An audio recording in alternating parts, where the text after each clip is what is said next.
My friends, thinkers, gamers, welcome back to Tales of Praxis on Hump Day, if people are still calling it that. I guess that's probably a 15-year-old or so reference at this point, but hey, I'm old, so it fits.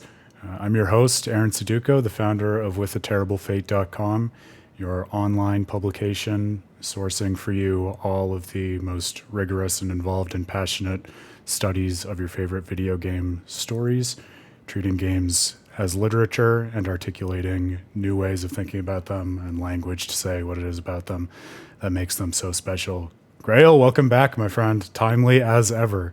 It's a pleasure to see you.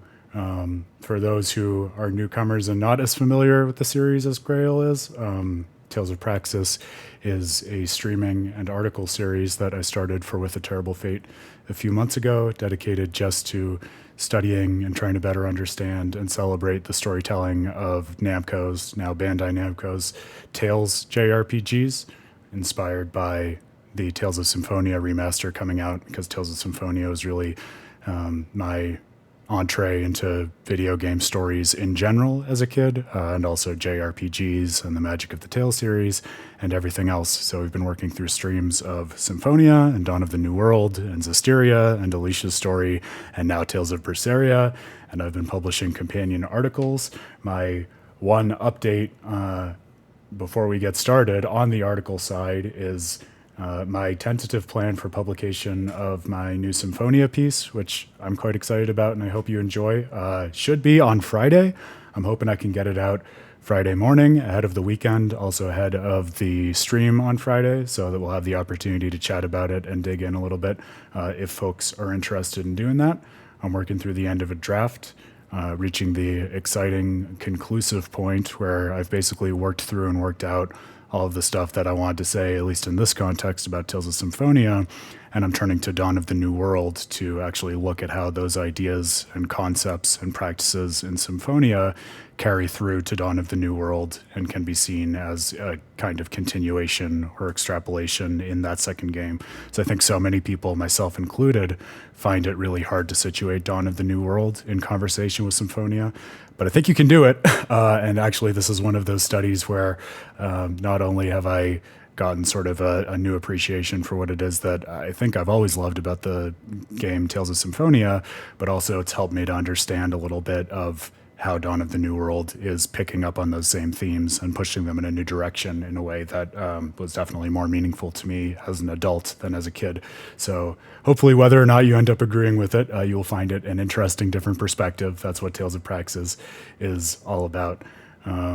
Oh, Grail, it warms my heart that you're eager, but I'm sorry to keep you waiting because I hate being kept waiting myself. Hopefully, it will be worth the wait. Yeah, so the plan is I'm going to probably sit down and finish the draft after this stream, because I always have the juices flowing after the stream, and really I just have this kind of conclusory section of the article left. Then tomorrow will be the wonderful revision day where I go back over it and clean it up and make it actually make sense, as opposed to just making sense in my head. And that should put us in good position to have it shared and out in the world on Friday, which should make for some good discussion. I was reflecting on just the process of analyzing games and what this series means to me, both the Namco Tales series and also Tales of Praxis, as I was writing this. And early on in the process, I shared a version of the outline for the analysis I was putting together with Dan, who I'm not going to call my friend and colleague for a little bit, because poor Grail has heard that a million times, and I think it's burning into his ears a little bit. What did I decide on last time? Nationally recognized Japan scholar Dan Hughes. Anyway, a good friend and analyst for the site, Dan. I shared the outline with him. I said, hey, can you now take a look at this? I know you just played Symphonia a million times. Can you tell me if it makes sense to you? He said, yeah, it makes sense. What's your worry about it? It seems like you're hesitating a little bit. And I said, I'm not really sure what it is. I just feel like with so many of these ideas, especially the ones that we've been digging into over the course of the stream, I'm interested in them all as they come up, but then they can feel pretty isolated. And I have a feeling that they actually are in connection with each other and have something to say. And I want to make sure that just as I unearth those connections, they make sense. All the stuff that I was talking about at the top of Monday's stream. And Dan made this point that I think is right. And I don't know if it resonates with you, Grail, with your work, or anyone else listening to the stream who thinks about the study of video games in one way or another. But Dan and I often talk about how when it comes to studying and writing or lecturing about the games that we love the most, it's kind of ironic because, especially with The Terrible Fate, the reason that we put so much time and effort into this work is that we really do love these games and their stories so much. And so you'd think the opportunities we have to write about and study the games that are the most important to us would be the most exciting pieces of work that we do.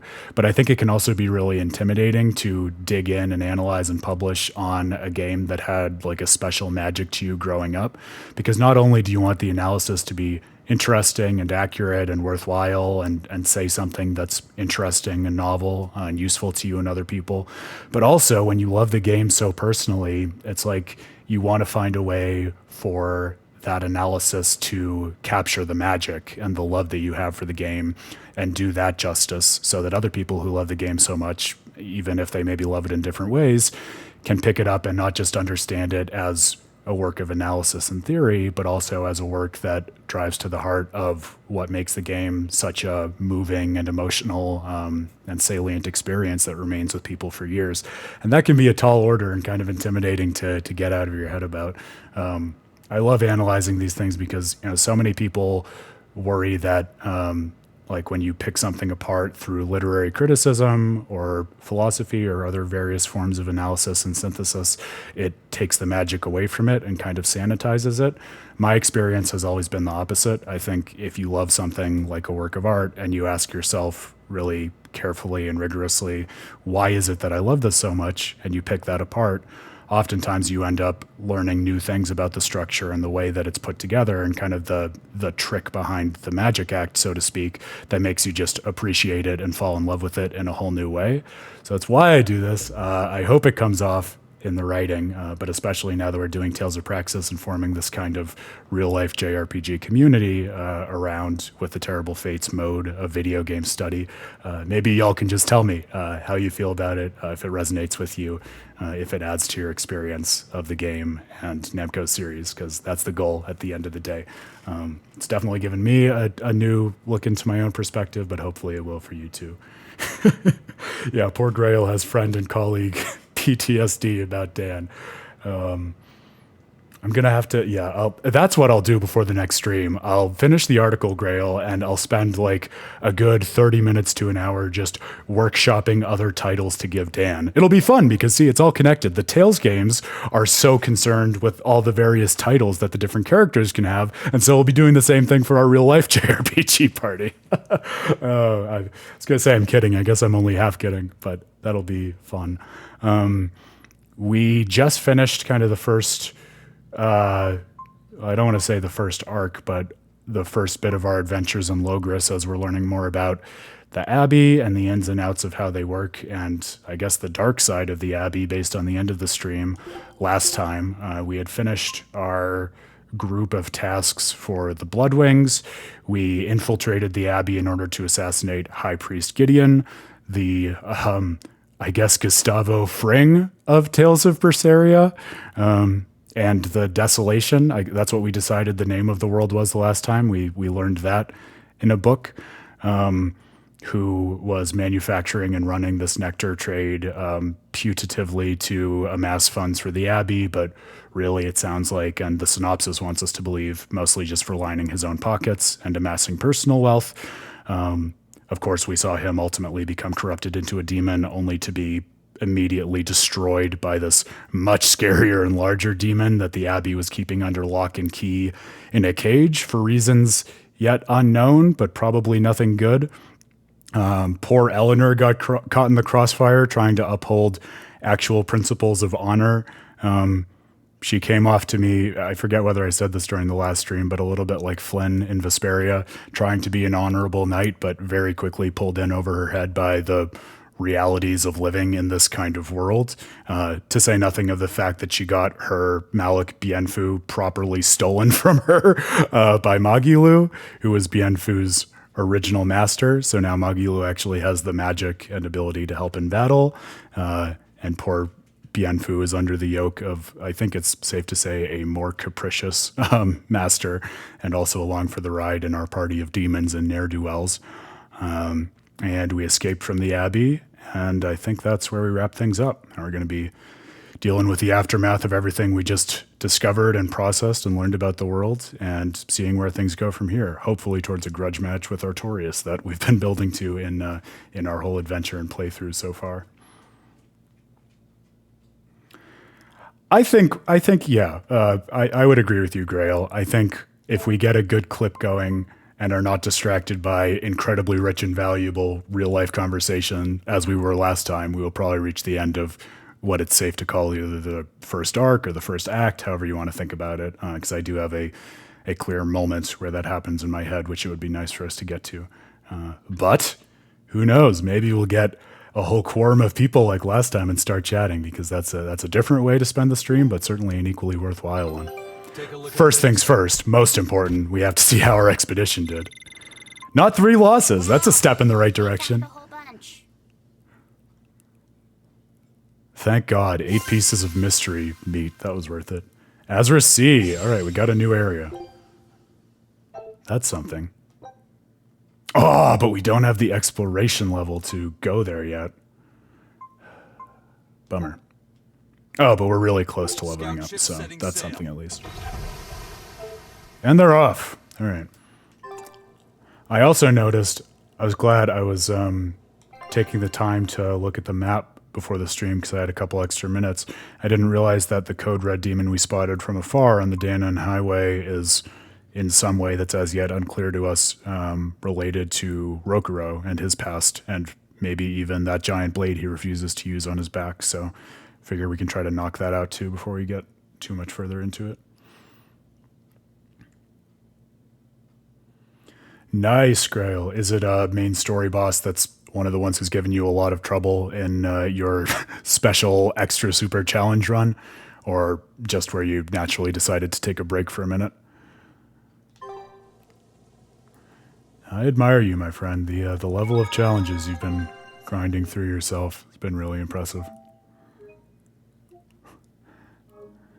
You know, it's funny, I thought of you actually because as I've been working through this article on Symphonia and Dawn of the New World, I was going back to my past streams to recollect my thoughts on all of that and see some of the old conversation and everything. And I smiled because when I was going through part of the Dawn of the New World stream, I came across a conversation with you where you very pointedly said, yeah, you know, I'm a fan of pretty much every Tales game. The only one I see no redeeming features in is Tales of Berseria. So I had to laugh given, well, the obvious. So hopefully we can give you at least one good thing to appreciate about Berseria by the end of this. We can say that's our goal, and then we'll have succeeded in something.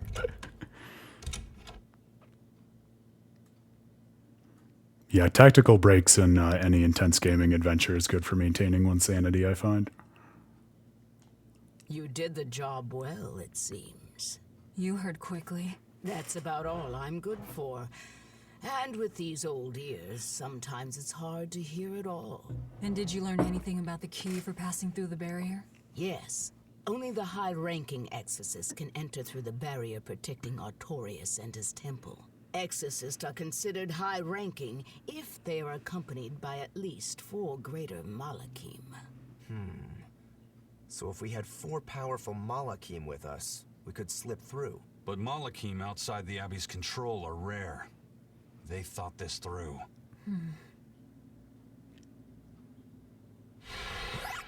Well, I may not look it, but I'm a greater Moloch.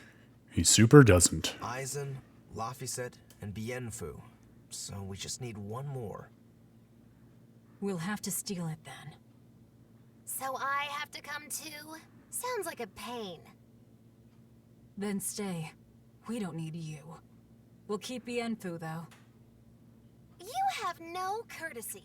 How about, it would be an honor, Madame Magilu? More like that. Would you come if we asked? To attack the shepherd? Depends on how you ask.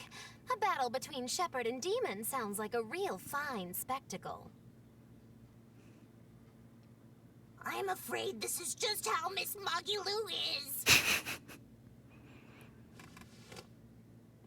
Miss Magilou, I would like it Oh. if you came with us. Please. Laffy said is literally too pure for this world. Laffy said. Well, what choice does that leave me? I suppose I could tag along a little while longer. Taking puppy dog eyes to the next level Count there. on me. Melchior will be there. You and I still share the same goal. Our business is done. You can have this back. Keep it, dear. As long as you have that, we will count you as an ally worthy of aid. Allies of the ones trying to kill the Savior? You might regret that. Such a considerate young lady. Listen, dear, all of us live on the fringes of their so-called reason, do we not? Don't say I didn't warn you. Velvet, wait.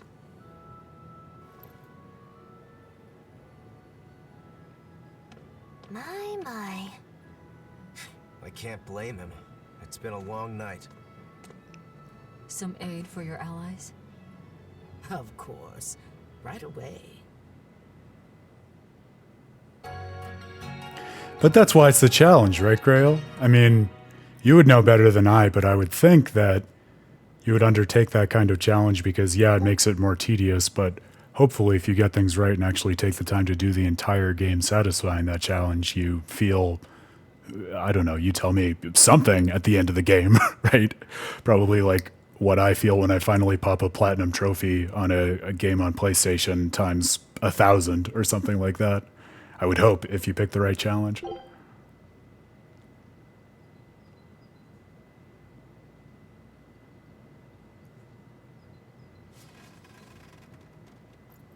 You're finally up. I'm sorry. Don't worry about it. Getting sleepy or hungry is a natural part of life. Yeah, only one way to find out, I suppose, I Grail. won't eat you. What about your wounds? Feeling pain? That's also natural, right? I'm fine. It was nothing. You're really tough, aren't you, Velvet? You have to be tough if what you seek is revenge. Revenge? We're leaving.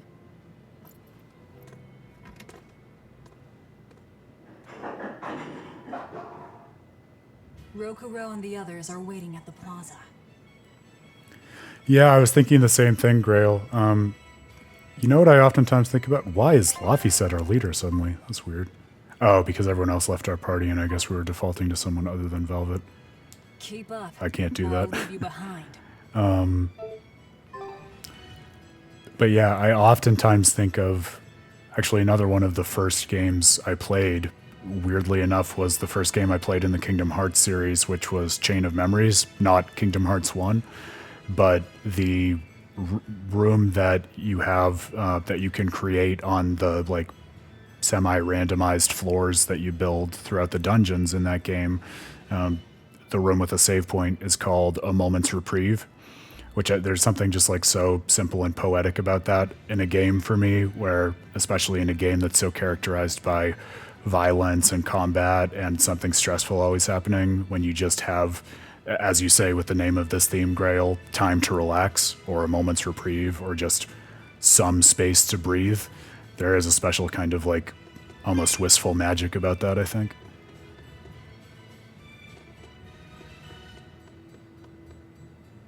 I was going to say, I don't tend to do those kinds of like gameplay-based challenge runs that you do, Grail, because they're just oftentimes so outside my ability for a game. But I was thinking, I kind of feel the same way about, you know, making your own personal challenge run when I go through works of like theory or analysis for a certain game. Like I definitely felt that kind of atypical challenge and sense of completion at the end of like my big long study of Majora's Mask or what I did for Xenoblade or anything like that. So I think there's something to be said, I think, just for like very broadly speaking, the meta games that we like impose on games to challenge ourselves in ways that represent what the games mean to us, even if it's not necessarily a way that the game was intended to be played, or whatever way you want to think about it. You might even say that's, you know, what we're doing right now is a kind of metagame. Not just playing through this, but thinking about it and treating it as a book club as we go. Joy to face a clear, refreshing morning. Especially after a long night of meting punishment on my heartless betrayer. My poor, battered body. Better not kill our key. Casual torture. You are one to talk. Better not eat the boy. He's your precious key now. I know. Oh? You're facing the Shepherd and an Empyrean. Old Shepsy's one thing, but Empyreans are, you know, just gods who created the world. You think you can win just by smacking it around a bit? That's no Empyrean. It's a phony. Artorias is just using a legend to control the people. Wouldn't a true god be able to do something about the demon blight? You don't believe in Innominat? I believe there exists something people call Innominat.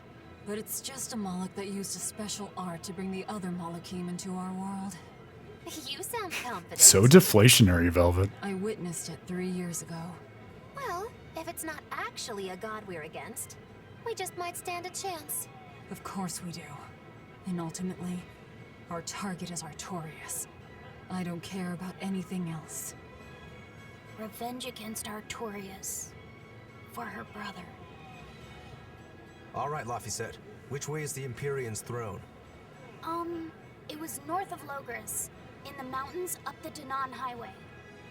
If exorcists are keeping up their inspections, they might provide us a chance to steal another Moloch. I sent my men a Sylph-J with orders to scout out the inspectors.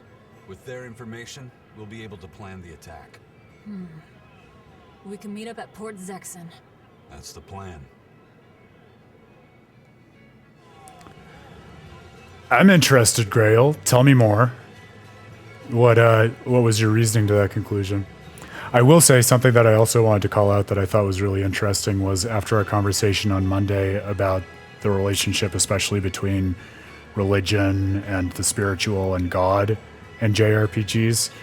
Literally the next day, so yesterday, I caught up with a friend of mine, actually someone else who used to be an analyst for the site, Nathan Randall, who's now a producer in the games industry.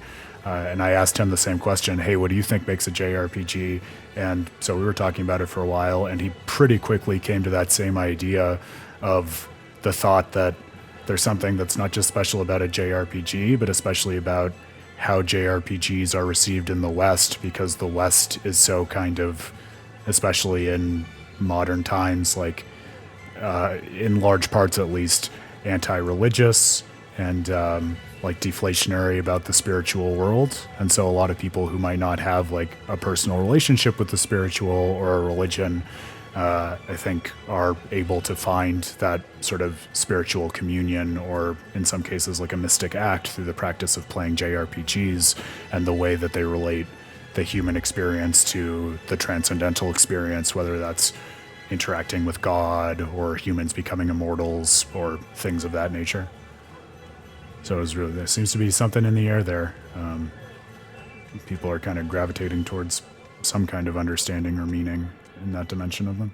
Those Sylph-Jays are handy little birds, aren't they? Not only will they always find their destination, they can make for emergency rations in a pinch. Wait. I hear grilled Sylph-J goes rather well with a nice glass of the hard stuff. It's because of the work those birds do for us that we're able to stay one step ahead of the Abbey. Those birds are indispensable to us pirates, and we consider them a part of our crew. Don't even joke about it. I'm kind of with Eisen on that one. All right. Still, I wonder how they actually do their thing. I know that carrier pigeons rely on their homing instincts, but Sylph-Jays can locate a person wherever they are, right? They're really smart birds. I read in a book that rather than memorizing locations, They can pick up on people's wavelengths. When you send out a Sylph Jay, the bird can sense the change in your thoughts and will seek out the recipient you have in mind. I hardly ever see them in the wild. Are they a kind of Moloch or something? No, they're not Malachine. They're just an incredibly rare species native to an island in the north. It's a funny story. A chance storm sent us docking at that island, and a mother Sylph Jay got blown onto our ship, eggs, nest, and all. Sadly, the mother bird died almost immediately. But Benwick stepped in and kept her eggs safe and warm. So that's why they're so attached to him. Usually, they're really hard to train as messenger birds, too. That's Benwick for you. He's always had a knack for things that would give other people trouble. Maybe when they hatched, they took one look at his wild hair and mistook him for their mother. You know what? They are comfortable enough with him to use his head for their nest. So you might have a point. Now that you mention it, he did ask me not to hit him on the head, because one of the Sylph Jays just laid her eggs. Well, if more birds are on the way, we could just eat one to see how it tastes. No! Boo. Don't even think about it! It was worth a try.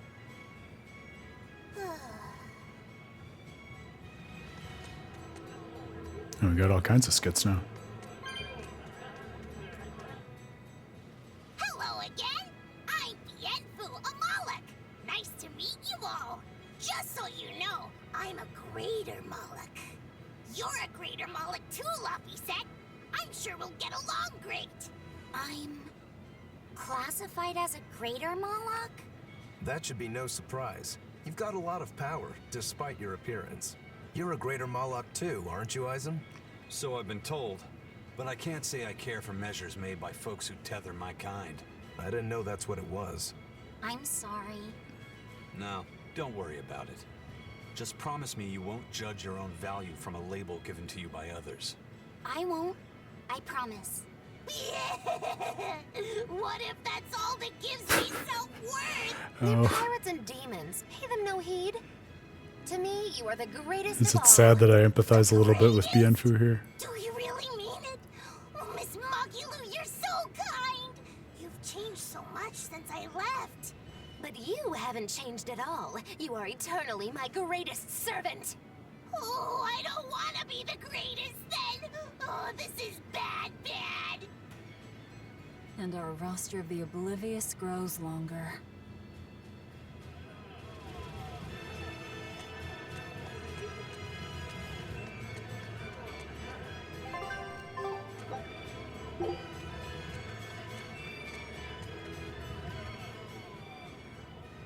I hear the High Priest was injured and will be recuperating somewhere for the near future. The church is saying he was cleaning his villa when something fell off a shelf and hit him. But there's also rumors that thieves snuck into the palace and attacked him. If that's true, who could have done it? He's always been there for the people, and everyone looks up to him. What a terrible rumor. Indeed. I want to believe it's just that, a rumor, but it's got the children all frightened. I'm not scared at all. Liar. Sis saw you crying. I'm the one who's not scared at all. If any bad guys show up, I'll handle them. Ooh, scary. I'm sure bad guys won't come near you. Something fell off a shelf? Nice. They're doing a really good job of covering this up. If it got out that the High Priest was murdered, and in the castle of all places, the people would lose faith in the government. Yeah, Grail, I think that's a really interesting and salient point. I'm reminded of how back when I was writing and working on Majora's Mask, for similar reasons, I would sometimes refer to it as a role-playing game or even a JRPG, because it is, a game where it puts the player in a role, comes out of Japan. And a lot of people kind of resisted that or bristled when I talked about it in that way because they had a different understanding of the genre than the way I was using the term. But I had something very much in mind of the sense that you're talking about, where if you really think of a role-playing game just as a game in which the player is invited to occupy a role in the story and the fiction, then of course it qualifies, and of course most games qualify.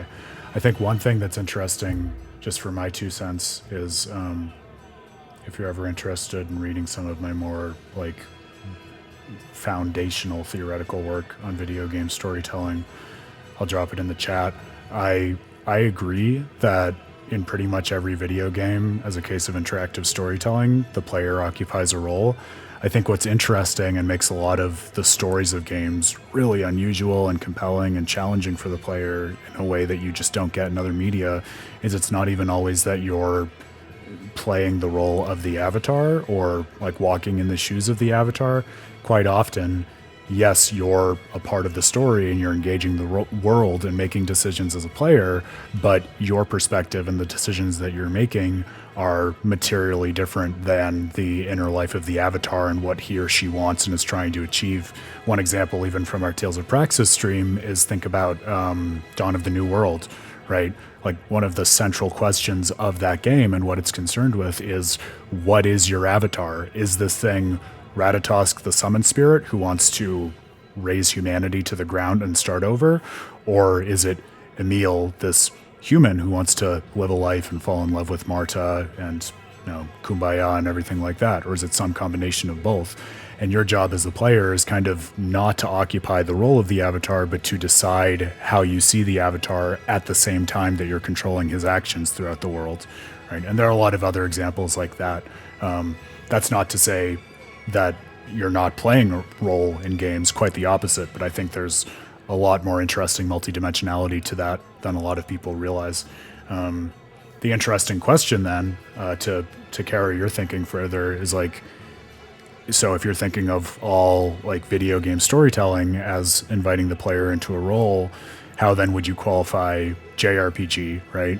Is it purely just those games that are Japanese? Because that feels like there might be sort of a flat-footed sense in which that is right, but it also feels like when people are talking about genre, that doesn't really like drive to the heart of what a lot of people mean when they're talking about JRPG. And I wonder how we would make sense of that if we were going that way with an approach to defining it.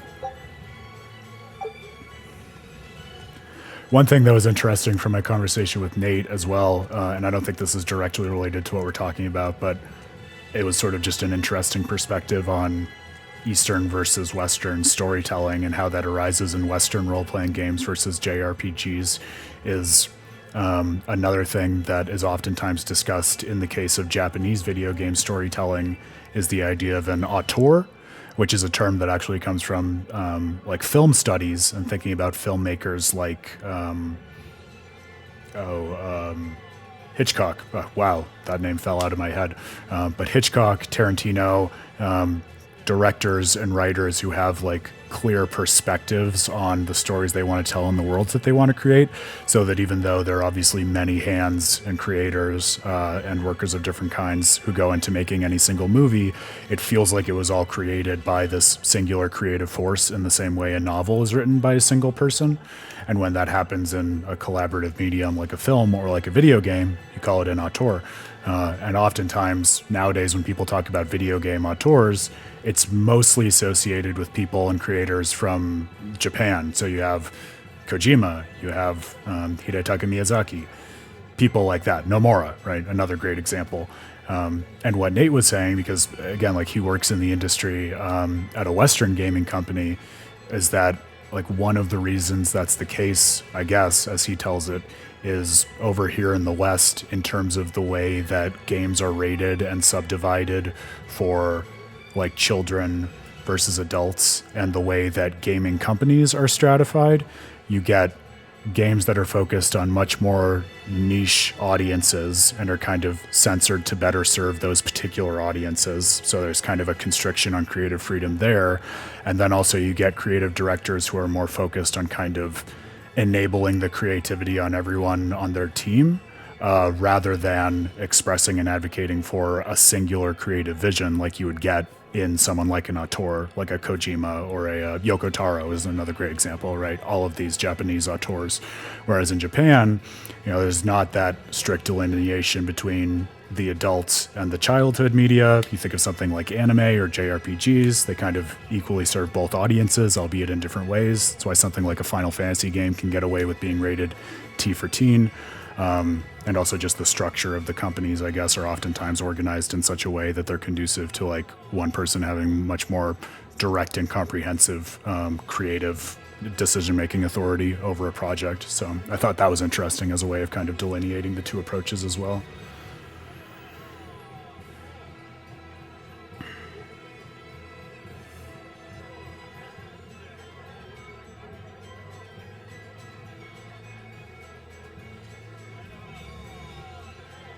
Yeah, you were thinking about that more, Grail? I know, I think I called out the examples of like Lightning Returns and Dirge of Cerberus. Did you have other ideas of JRPGs that are kind of not party-based? I guess maybe another interesting question for us to noodle as we go on here is if the underlying thought is RPG is an outdated term because video games have evolved so much since then, and I feel like there's a truth to that as I say it and you say it and we think about it. Would you suggest new terms or new like categorization of games in the place of that term? Like, what do you think would be a more useful definition of genre these days as we look at the state of gaming and video game storytelling in 2023? Hey, I remember you. I'd never forget someone dressed as weird as you guys. That's fair. You're those traveling misfits. The ones who did that dove act in Logris. Mad Lou's Menagerie, right? Cuckoo, etc., etc. Get it right or pay the price. So, you saw us in Logris? That's right. I was there on Port Zexon business. I really looked forward to seeing you perform, but it never happened. But today's my lucky day. How about performing here in Port Zexon tomorrow? I want to see that sullen girl go coo again. It was hilarious. Come on, man. I already made that joke. Dove trick too. Sure, but I'll have you know we don't come cheap. Oh, I've got the money. I'd pay anything to see that again. No. Oh, come on, please. Take a hint. Hey now, don't be like that. Sorry, friend. Best give it up. Otherwise, my apprentice here might show you a special trick she's been itching to practice. One where she makes you disappear. Ooh, that sounds fun. Do it. If you insist. But just a warning, there's no guarantee you'll make it back. Still want to try? Wait, seriously? Seriously. And remember, it's Lou's Menagerie. See you at our next show. Eat me, please.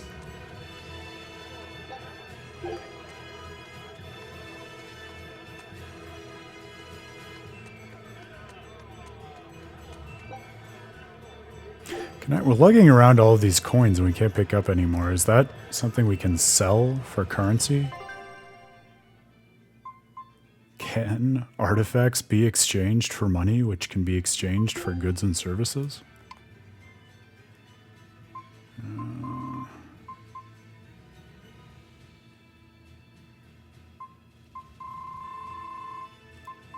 Yeah, I'll offload some of these just so we have room to pick up more. That seems prudent.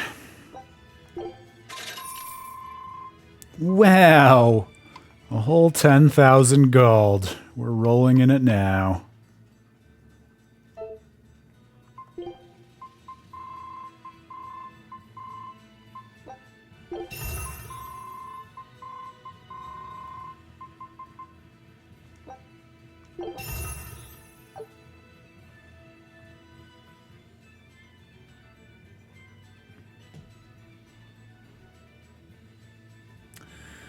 Interesting. Yeah, so just some more specific subcategorizations, almost like another branch on the taxonomy, if we want to think of it that way. So we could still use JRPG, but just say like that's like the genus, and there are several species underneath or something like that.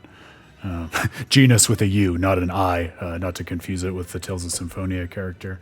I feel like, I mean, tell me if you think this is the same thing, but I feel like I've almost seen that sort of naturally started to happen over the last couple of years. Like, I remember one thing that struck me when Scarlet Nexus came out a couple of years ago was I heard a lot of people talking about it, and I think even Bamco advertised it as an anime role-playing game as opposed to a Japanese role-playing game. Or even like an anime action JRPG. Like, they had some weird term for it at the time, besides brain punk, which was another term for it.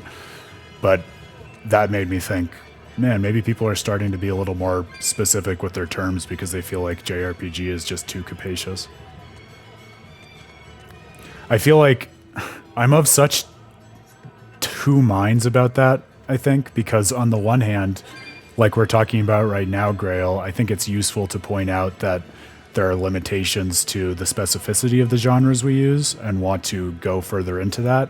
But then I worry that when at least some people do that, they end up just kind of pedantically arguing about whether a game is, more of an action role-playing game or an anime role-playing game or, you know, like a puzzle solver or something. And they become kind of more concerned with arguing about whether or not it satisfies a certain genre than just understanding how the game works and what it's trying to say.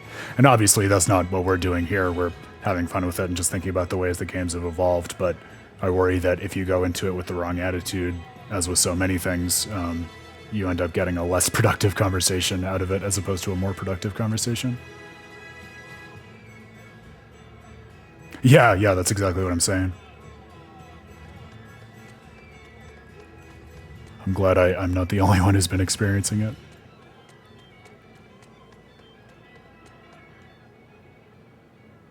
Lord Artorias' speech really struck a chord with me. I'm sure everyone else in town feels the same way. Actually, it would be problematic if they don't. Why would you have a problem with that? One word, lady. Business.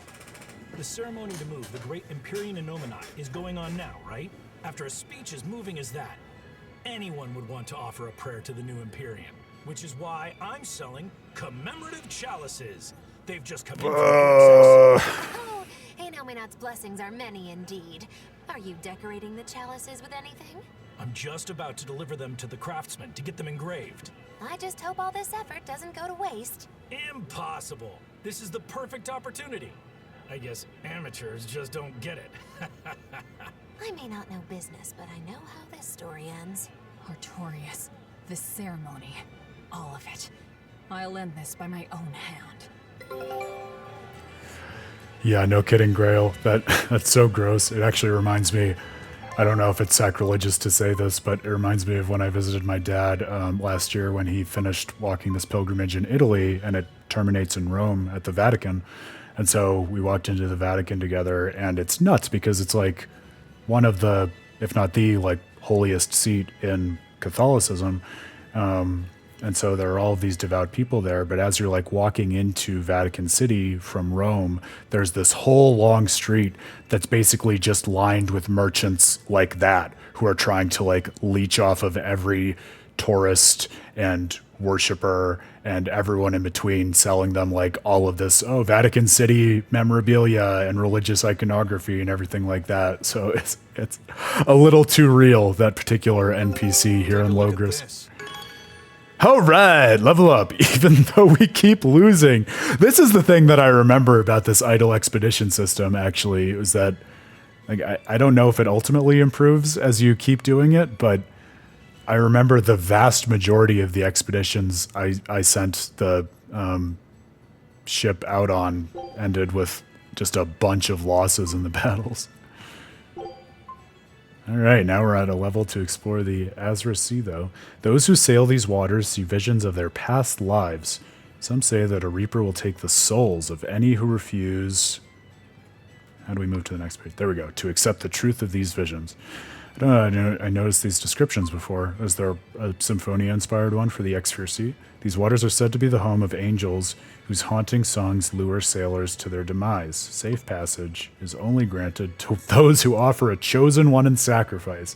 Yeah, that's pretty on the nose. Anyway, let's do it. Scout ship setting sail. Oh yeah, everyone tries to profit off of images of heaven and all its accoutrements. I was gonna ask you, Grail, yeah, because when I stopped and thought about the Exsphere Sea, I kind of assumed that all of the other ones were too. God, I know I haven't played them all, but I feel like I've played most of them, and I don't get the references of any of the other ones off the top of my head. Which are the other ones pointing to? Can you tell me? Are all of them, or just the Azra Sea?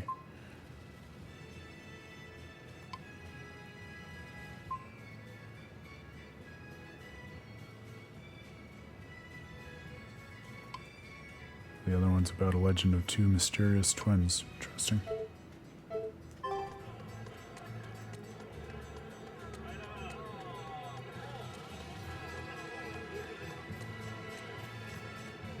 I've been feeling really out of it recently.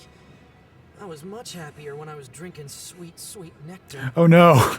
And on the other side of the screen, we have an NPC going through the DTs. gems in the black market. This is a very real town. Hoping it'd be easier to find, but no one's got any. Give it up. It's got vermilion ore in it. What? Vermilion ore? I heard that stuff is crazy addictive. Tales of something. That's my favorite Tales game, Grail. Now that it's harder to find. Real sailors don't need that crap, right? Yeah, you're right. I don't need nectar. From now on, I'm going to the bar after work. Hey, buddy, thanks for the tip. That's it. I'll just get plastered. Why didn't I think of that before? Oh God, is that right? Portland is one of those places I've managed to not visit in my travels so far, but I've definitely heard some things about it. I feel like everyone's moving there, right? That's one of the hot places right now. See, it bums me out when there are those allusions to games that have not been officially localized in the States, because I feel like I'm missing out and out of the loop, even though I'm making an active effort not to be. But there's so little I can do about it. Is that what it is? Are there drugs that are legal there that aren't other places? Besides just, like, marijuana, which is kind of increasingly being legalized in most places?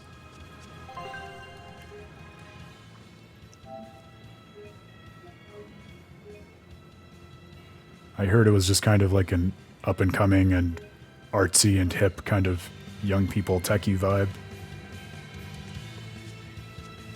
Kind of like Austin. I've heard similar things about Austin, Texas.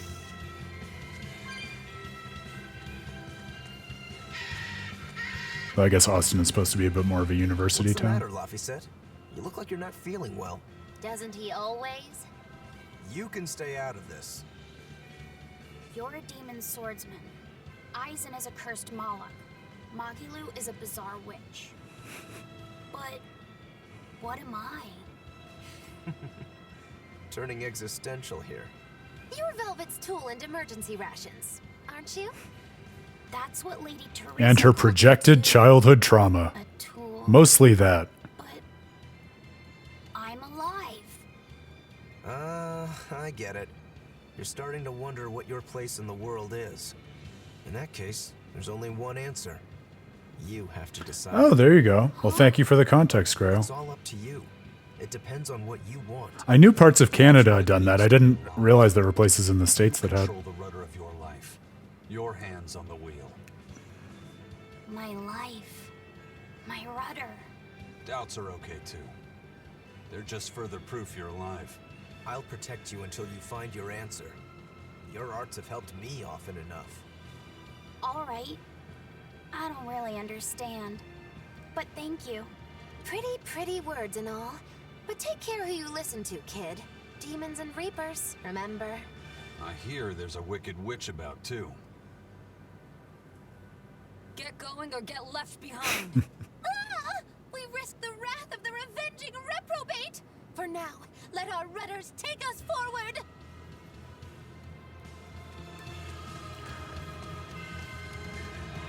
I love Eisen's just stoicism and quiet self-assuredness. I feel like part of why I enjoy him so much is, you know, obviously we're going into this with the context that he is the big brother of someone we know, Edna, but his whole character exudes idealized big brother vibes to me. Like, I play through this and I see him giving Laphicet that kind of advice about how to determine his own life, and I find myself saying, man, wish I had a big brother like that. It's interesting too, I keep thinking this whenever Magilu talks, like especially starting with the infiltration of the Abbey last time. It's so funny because we were talking a few streams ago about how, especially in Vesperia, I was cackling at how early and unambiguously the party just hated Raven because they were all very confident that he was a sketchy guy who was going to betray everyone. And it's even funnier here with Magilu to me because it's not even that everyone is saying, yeah, this crazy witch is going to betray us. It's just everyone has decided from the get-go that they hate Magilu and she has no redeeming features. She's an outcast among outcasts. All right, let's see if this Code Red demon is something we can manage.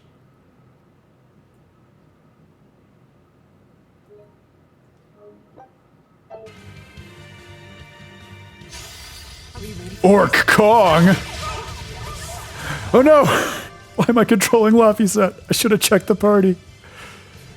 Watch yourselves. This guy means business. I know. Training isn't worthwhile if you get killed while doing it.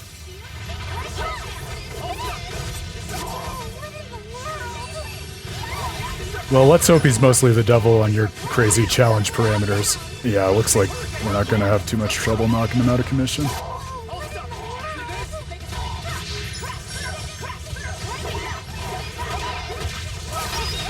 Maybe that's why, though, Gray. Like, maybe you answered your own puzzle. Like, she's the least trustworthy because she is the most normal in a party of very abnormal people. So she seems too regular to be with them.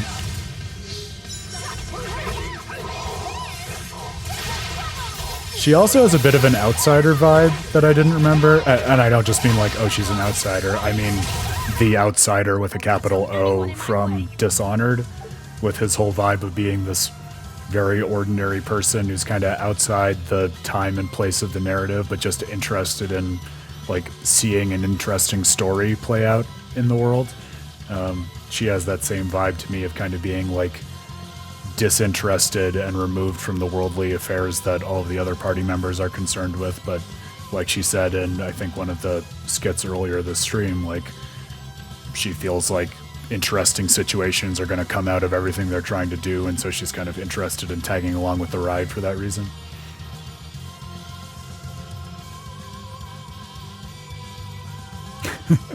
Well, look, Grail, I mean, you get exactly what you ask for, right? For better and for worse. So I guess that's a good sign that you're getting what you want out of your challenge run. It's like Dark Souls or Sekiro or something, right? Like, the suffering is part of the experience. So I admire you for knowing yourself well enough to pursue and give that experience to yourself, my friend.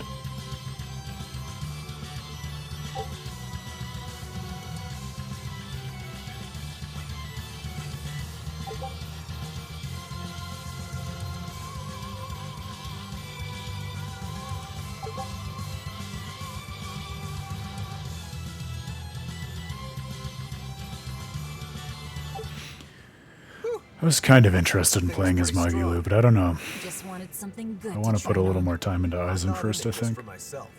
If I get stronger, I'll be more helpful in your battles. This counts towards the repayment of my debt. But you don't deny at least part of it was for yourself. Of course not. Every true swordsman wants to train so they can improve themselves. It might be a little late to ask, but what debt exactly are you repaying, Robo? Is Dragon Dragoon another JRPG, Grail? I'm embarrassed to say I don't think I've ever heard of that in any context before you just called it out. So you're going to have to educate me. Yeah, I feel like I'm interested in the concept of playing a spellcaster, but more like a Rita spellcaster in Vesperia. I feel like with this particular kind of combat system and the way they organize and interrelate all the types of arts, that might confuse me even more to have a spell-oriented character. But might be worth trying out for that reason. See how she plays. My sword is my life. When I was separated from it, Velvet told me where to find it. Also, she broke me free from a 500-year-long prison sentence. You say that like it's an afterthought. And that's why I can't fully trust you. I don't follow. Us Rangetsu men are renowned for our sense of duty and commitment. Actually, now that you mention it, Rangetsu's a pretty unusual last name. I heard your family specializes in unconventional swords and fighting styles. That's true.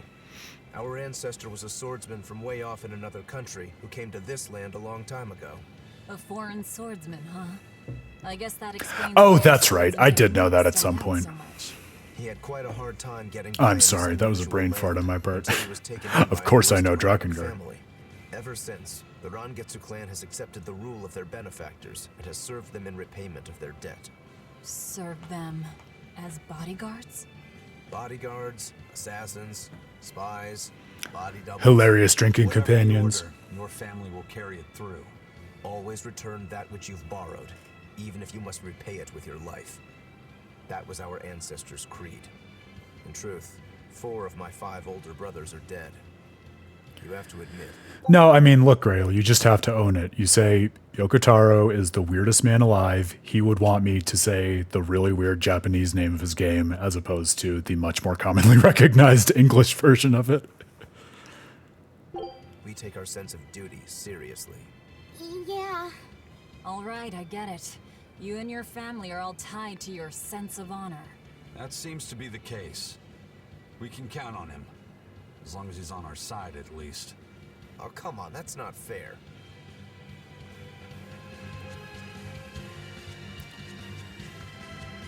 Well, that's cool. I had not realized that the Code Red demons were tied to learning more about Rokuro. That already makes me immediately more interested in seeing through all of those big game hunts. Son of a bitch! I forgot to change my default character again. Well, at least we can learn a little bit about Laphicet while we're here. Divide Pain. Ah, a healing break soul. That is definitely something. Fantastic.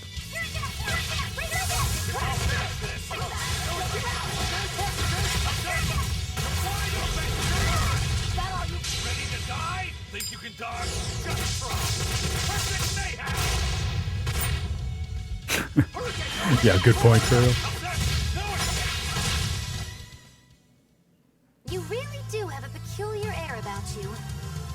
Yeah, I don't think you're one of tough. Oh, see, now we're finally getting more post-battle conversations as we amass a minimum viable group of characters who are willing to talk to each other.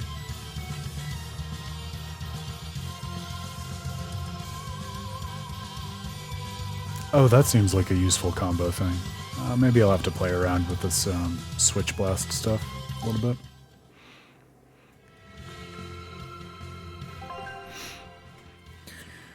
Well, right, and hers, we also talked about last time, it heals status effects as well, doesn't it? Which just makes it all the betterer. If I'm in this 100%. Hell yeah, you are, brother. Don't blame me if this goes sour. I'm in this 100%, but don't blame me if this goes sour. My man. All right, let's rock.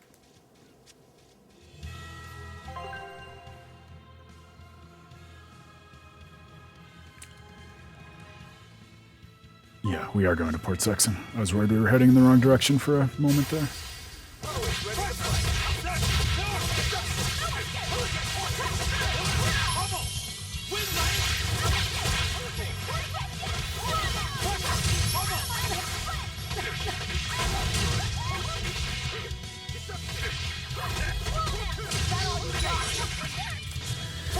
That's what I'm saying. That's kind of why I was giving you and Reen a bit of a hard time about it. I just feel like the more time I spend with Aizen, the more interesting he is. But I stand by it. I think part of what's an interesting puzzle for thinking about his character is he interesting on his own terms in Berseria? Like if we imagined Berseria as a standalone game in a world where Zestiria didn't exist, or is it primarily because we've spent all of this time thinking about him and building up this image of him from our time with Edna, and now we get to actually see him in the flesh and see kind of, again, how he's the idealized big brother and why it is that Edna had all of these deep feelings for him that she did.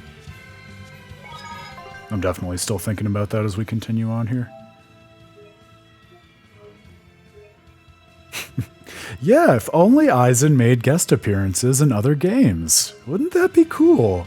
If only there was a game that did that. Oh, I wonder what that would look like.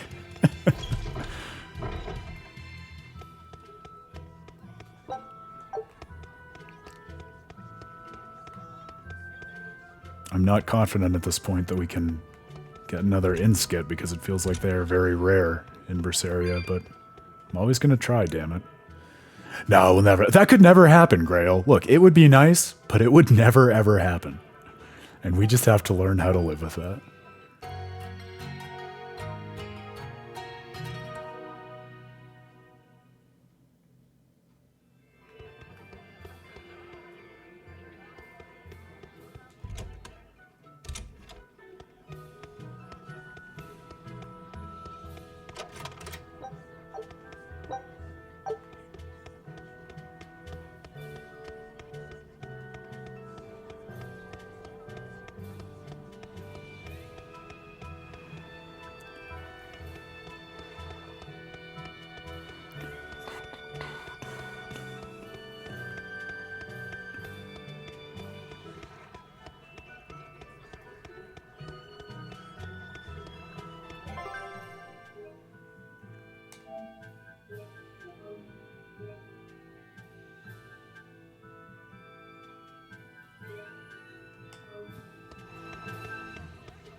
Yeah, I think if nothing else, it's just a really telling indication, Grail, of just the amount of thought and care they put not only into the character-based storytelling, as they always do, but the quality and nuances of that relationship between brother and sister, because I think you're right, it goes both ways. Like, Eisen's character could just as easily inform the way we thought about Edna if Berseria came first, and then we played Zestiria after that. Whereas here we're kind of in the inverse situation of learning about Eisen through Edna's eyes, and now our own. Yeah, I mean, I'm biased because I'm an Edna super fan, but I think it's hard not to like her. She's just such a compelling character and so well written. Talk about characters who are not flat or one-dimensional. Yeah, they're scouting the checkpoints. They're not back yet? No, but they won't be long. Let's rest for a bit. I'm hungry. Yeah, me too. We'll rest until the scouts are back then. Oh, we don't get any grumbling stomach sound effects? Oh, it's cool to be able to look out and see all the ships. I hadn't noticed that before. I don't know if they were there before.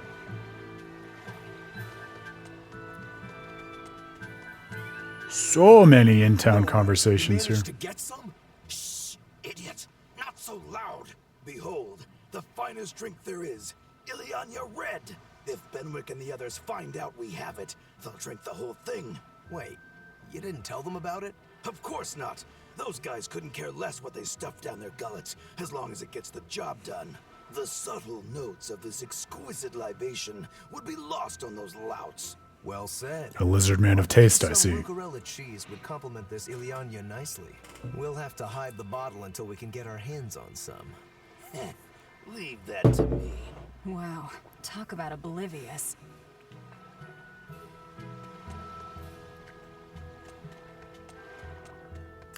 Oh, like the balloon popping mini games, is that what you're talking about, Crow? Well, maybe before we shove off from port here, we can spend a little time playing around with those. That'd be fun. It's so hard for me to buy into the mini games, but if we're doing it for a focused and well-motivated reason, like learning the characters, I suppose that might make it worthwhile.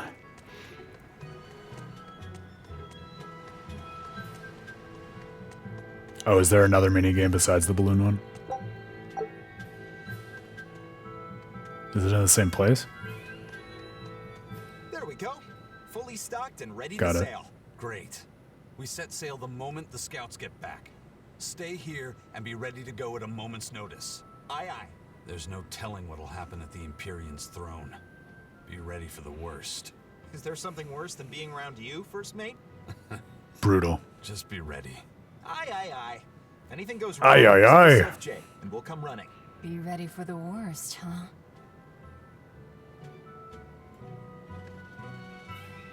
Hope for the best, prepare for the worst, as they say.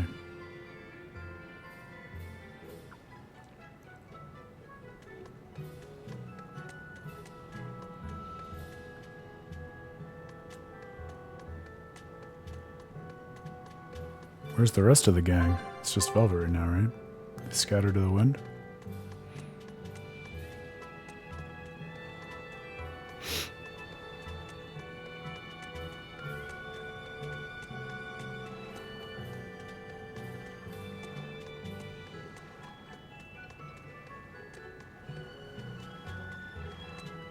There's Roko up there. Can we talk to them from here? Oh yeah, so we can. Oh, how cute.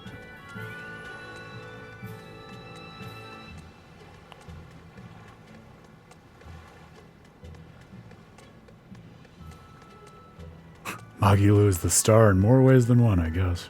Is this a chest we can open, or is it filled with something we already have? Excellent!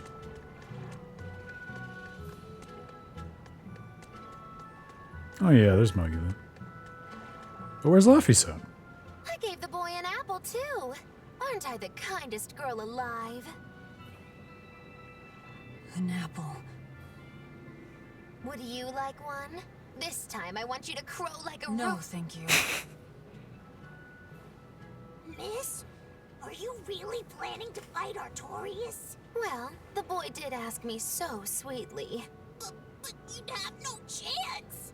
Are you defying me? Did the old man give you orders? Not at all. Then you're coming with me. If things get too hot, we can run. And if we die, then... That's that. I know. You're a quick one, little Bienfu. But I do hope you'll struggle as long as possible. I need you around for when I'm bored, after all.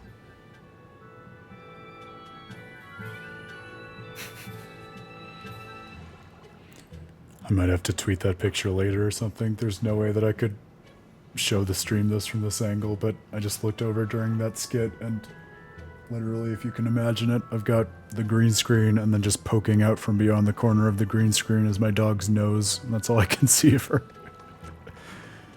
She has more character than Bienfu, I tell you.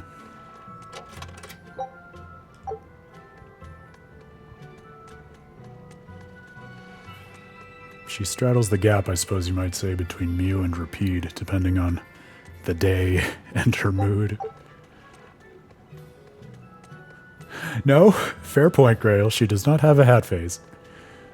She has elephant ears and an anteater snout, but not a hat face. I think Bienfu is the only one with that honorific. And I guess maybe Dezel, depending on how you look at it. Good? Rest in peace, my friend. It's tart, and yet sweet.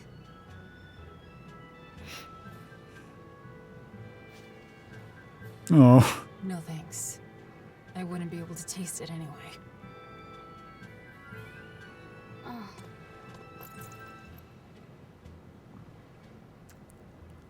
Oh, that's fair, Sure, Grail. honestly.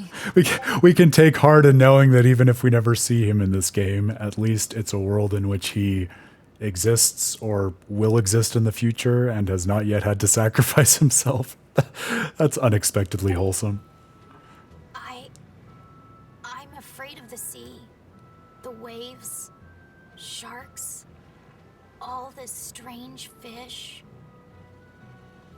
But at the same time, it's huge and full of wonder. When I let myself think about what might be over the horizon, it's exciting. My brother, he loved the sea too. Your brother? Really? He'd sit on the cape, just staring at it. Oh no, it's I Velvet's told him he'd theme. catch cold in that ocean. Don't make me cry. But he never listened to a word I said. Your way of looking at the world is so much like his. I wish I bought him that compass. I wish we could have traveled together like he wanted.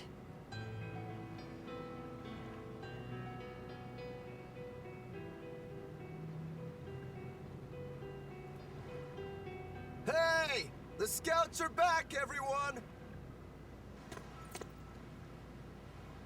Laphicet, you know you don't have to do this if you don't want to.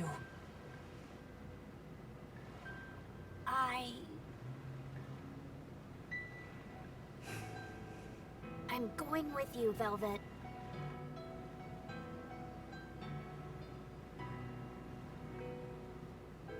I see.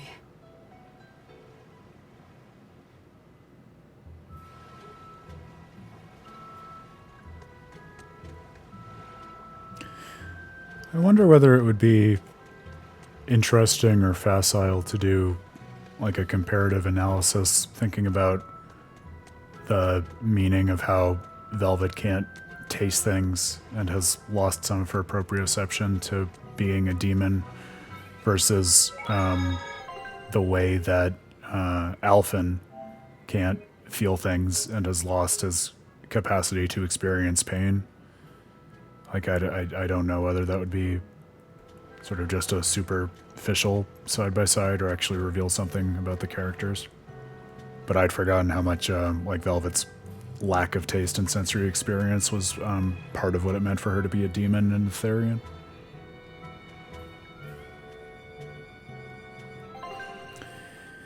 Yeah, that's interesting about his outfit, Grail. The thing that I kept thinking about was just it's really challenging and weird to me that he still has the like the collar from the Exorcist, like owning and controlling and enslaving him around his neck. That's a little bit hard for me to parse. I forget whether he ever takes it off, but it's a little bit of an unsettling element to be part of his basic wardrobe. I think I just saved. Yeah, we'll be fine. You say he was using a pendulum? Aye, sir. And he blasted all the inspectors. Well, that's a hot take if ever I've heard one, Grail. Thank you. Jesus. I'll look into this for myself. Hold it. What's going on?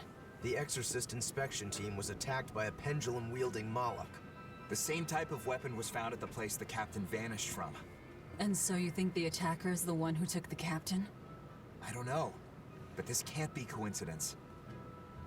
Ifrit is in the custody of exorcists. Why would they attack their own? What will you do? One of your keys is running off. I'm going after him.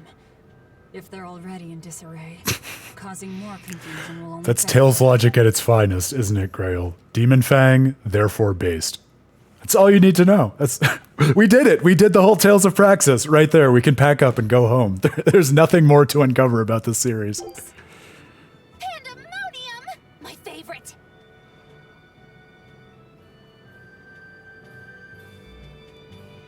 Eisen sure picked an inconvenient time to run off, though, didn't he? I can't blame him. He's got his own purpose. He sure do. And that's what it means to be alive. Thank God. Did we win? Oh! Could we be any worse at sea battle?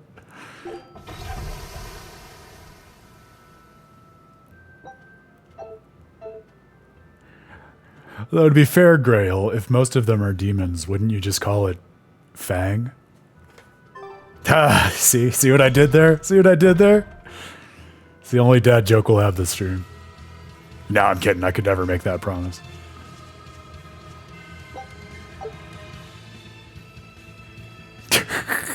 You willingly come back day after day, so it says more about you than me, dude.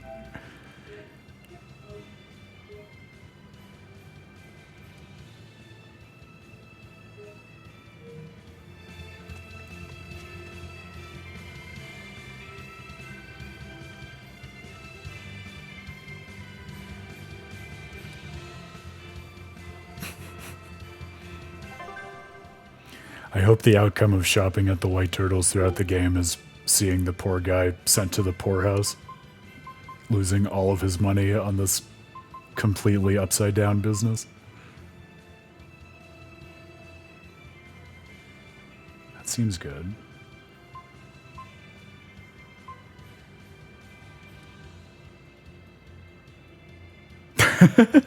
Oh, no, of course not. Not at all.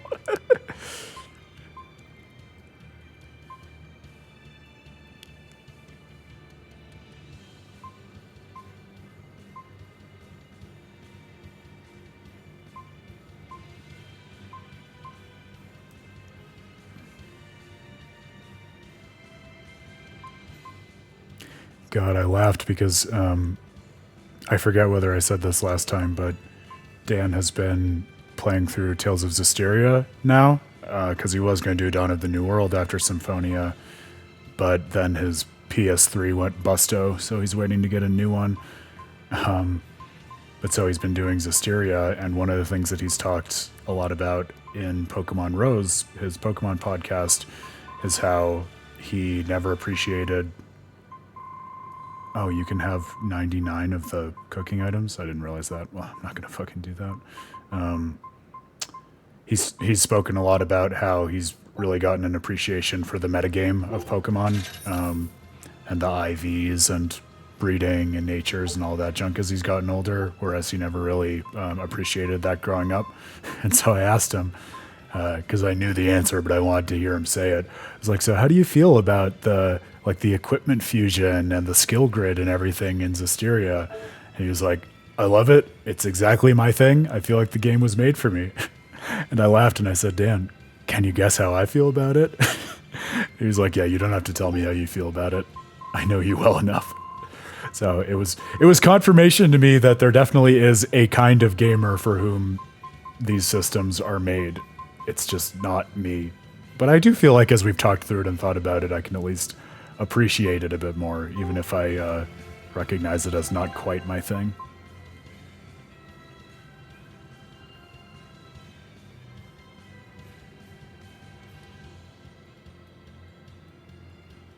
Oh, Grail, you know how to make me feel good, my friend. Yeah, well, right back at you. I enjoy having you, being able to discuss it together. That's more than half the fun for me. I know, Grail, but I'm telling you, for real, I love Dan to death, but his obsessiveness with those systems is kind of hilarious to me at certain points, and he is absolutely the exact kind of person for whom those games are made. So it's like, it's no accident that they exist. It's not like no one is asking for those games. It's just that no one like us is asking for those games. It's like, I felt this even with Tears of the Kingdom during certain parts of it. I forget whether we ever talked about this on stream, but I mean, I ended up really loving and finding the story very interesting, but there were very, like, large chunks of the gameplay where I found myself thinking, man, did they design this for a gamer other than me?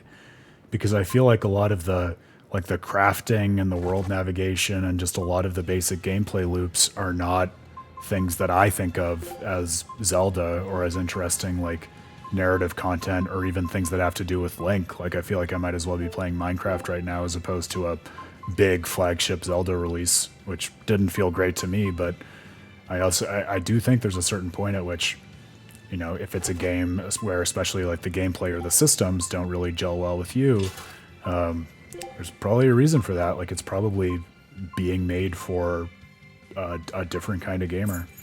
And I think that definitely is a generational thing. Like, I know a lot of, I don't know a lot of younger gamers. That's the wrong way to put that.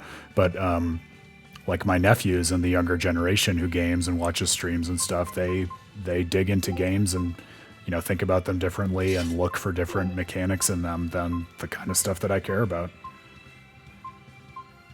I guess kind of like the way, you know, like people like different kinds of movies depending on the generation they belong to and things like that. It's almost like a different language or different genre interest, like we were talking about before in terms of how different genres impact our experience of a medium.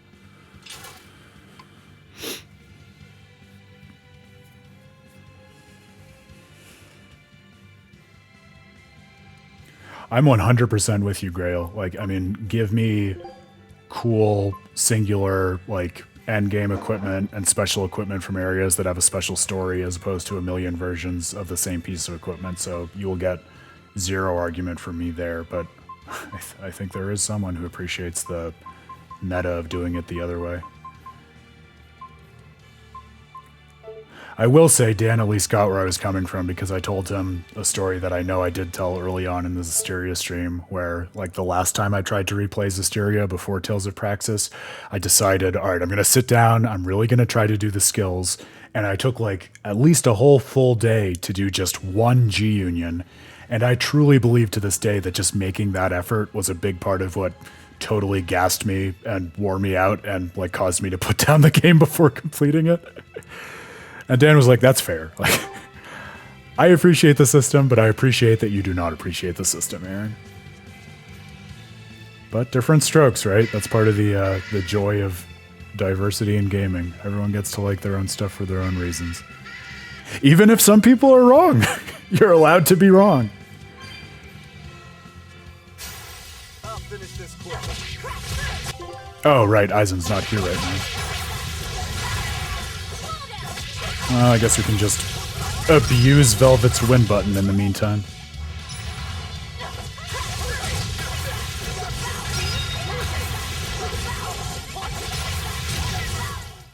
Victory is ours.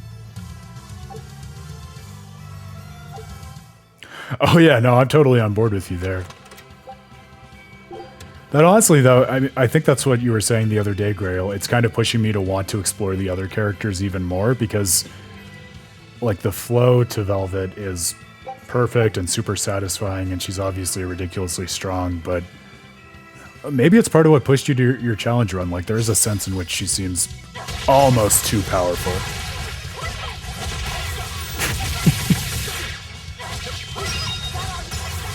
I know. I wish she had a roster of like 3 or 4 catchphrases as she went into it, as opposed to just devour. Although we've talked about the claw as a symbol for her single-minded obsession with revenge, and I guess always impulsively screaming devour is a good way of reinforcing that in terms of what she does and does not care about right now.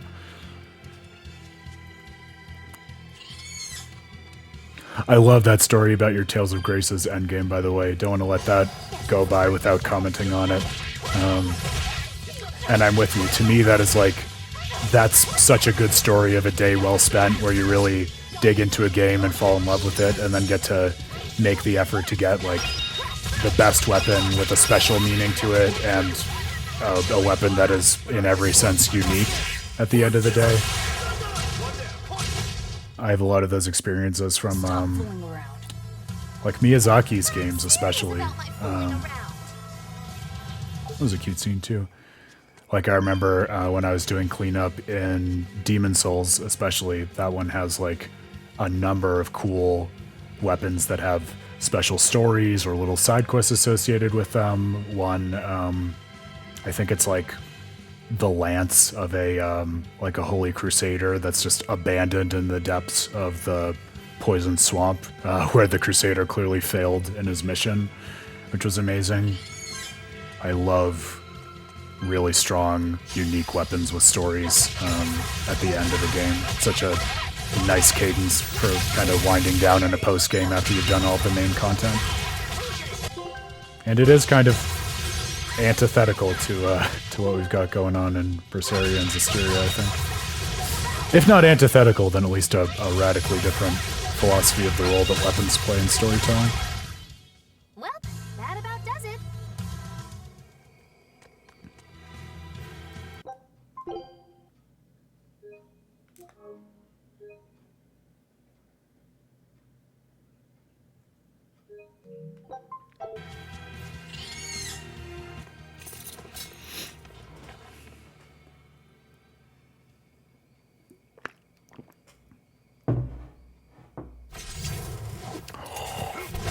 I'd know that stance and weapon anywhere. Wow, you're good, whoever you My man! I'm Eisen, the Reaper. Him! From that! A buddy of Ifring's? Oh, this'll be too good. Oh, he's so clean cut here. That's nuts. You are the one who took Captain Ifrid from us. Oh yeah, that's the spirit, pal. Eisen, calm yourself. And a comb? A pair of scissors? And he's against the Abbey. If we work together, we can pass the barrier. Don't give me your peacemaking crap. I'm settling this my way. Right here, right now. It's the opposite of that Squidward line from SpongeBob, right? Oh no, he's not hot! Stay out of this! Oh, they're the same. Well, two can play at that game. I'll handle Zavid theme. Yes! I'll beat you both until you're helpless. Then open that barrier. Hilarious. Mysterious Malik, please. We all know who that is. It's the Spider-Man pointing at himself meme. Me, me, me. Me too.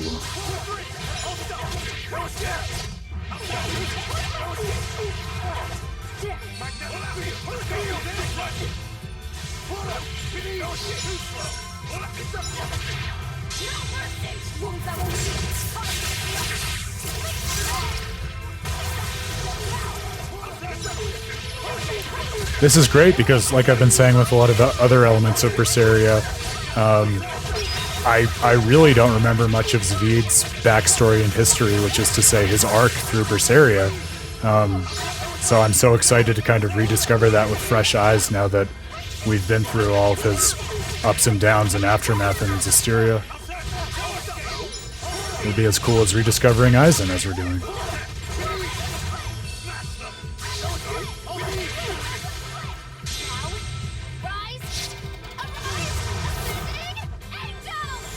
Oh, that's funny, Grail. I hadn't even noticed that, but that's so true to both of their characters. See, leave it to a Tales game. I love that there's that attention to detail.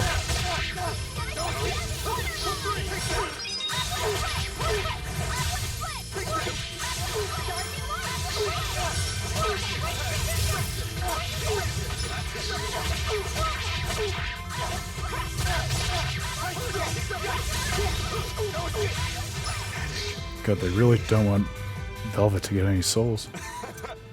You're a treat, you know that? So, what's your plan after you punch through this barrier? Yeah, great observation, Grail. Very unusual flavor for a fight in the series. She's dead serious. All right. You won the fight. What do you want me to do? Are you ready, my merry little Malakim? Now, line up before the barrier.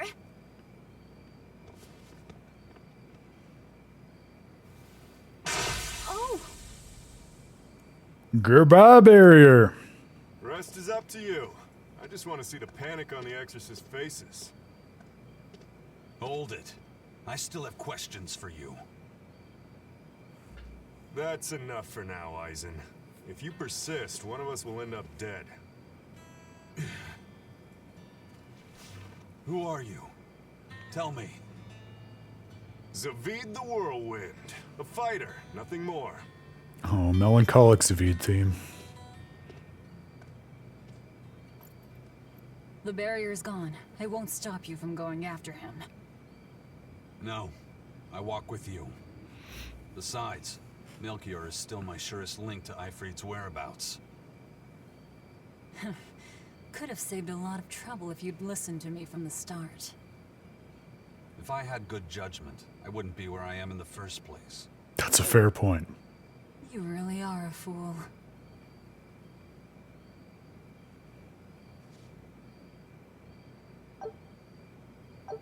A fool or a cursed pirate, but I suppose that might be a distinction without a difference.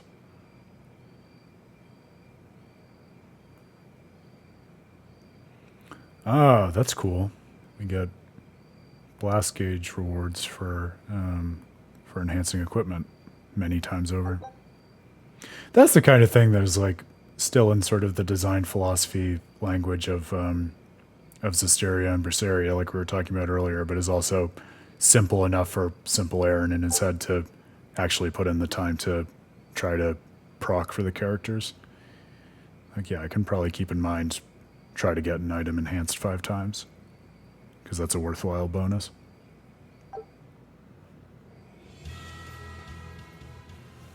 Eisen, I'm sorry about earlier. The fight, you mean? Don't worry about it. I'll hate you until I'm in the grave, though. Jesus Christ. A jest. Relax, it's just a joke. I didn't know what I should do. It's fine to take your time to decide. But as with everything, the choice is ultimately your own. And if your choice leads to killing me, I won't complain. Yeah.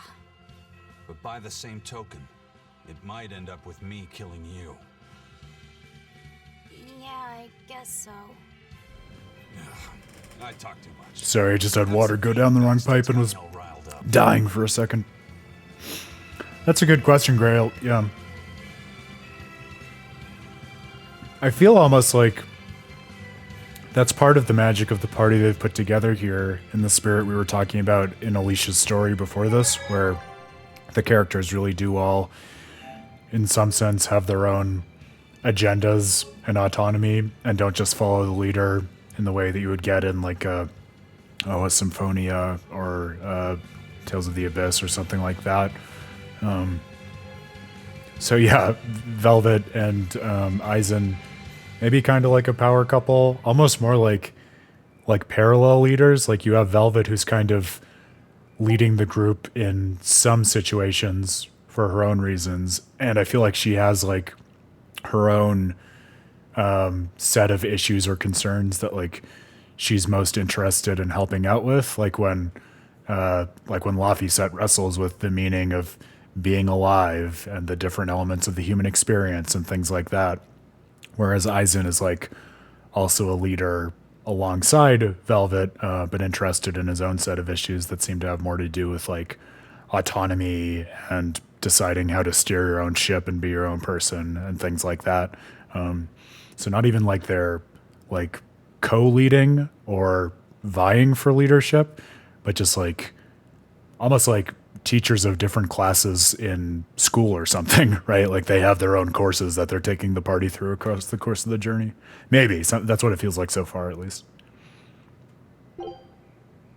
The guards are all Malakim. They really do keep humans away from here. But why build a new temple out here? The Shepherd could build in the capital just as easily. This place, You feel it too? there's powerful energy flowing underground. Right. This is a focal point of the Earth Pulse, the natural energy of the land. The perfect spot to worship Enominat. Or to attack him.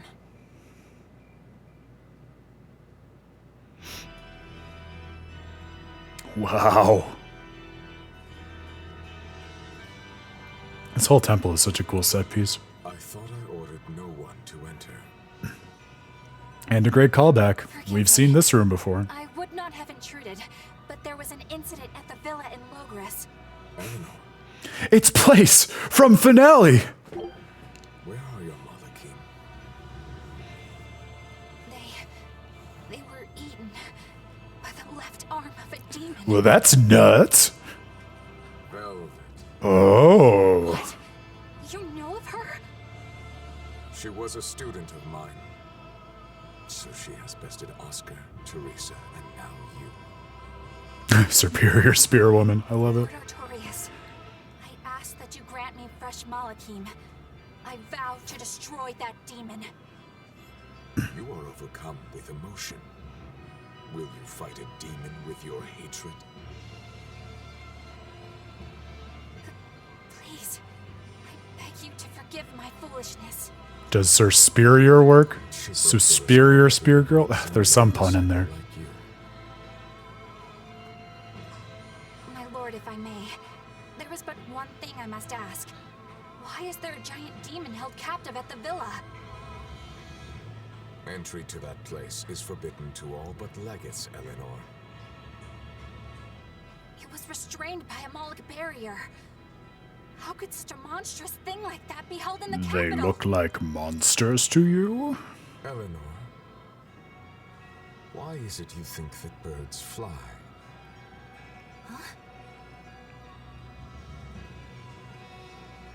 You can't stop me, Grail. I'm unstoppable. So Buckle up. they can hunt and catch prey, is it not? You are dismissed. That knowledge is not for you. Not disappointed Zen Master Artorias. Who's gonna finally explain to me why birds fly? So Velvet is coming.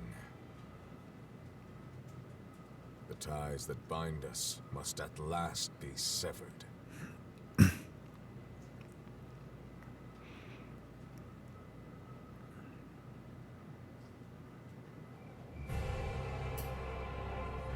The Empyrean's throne!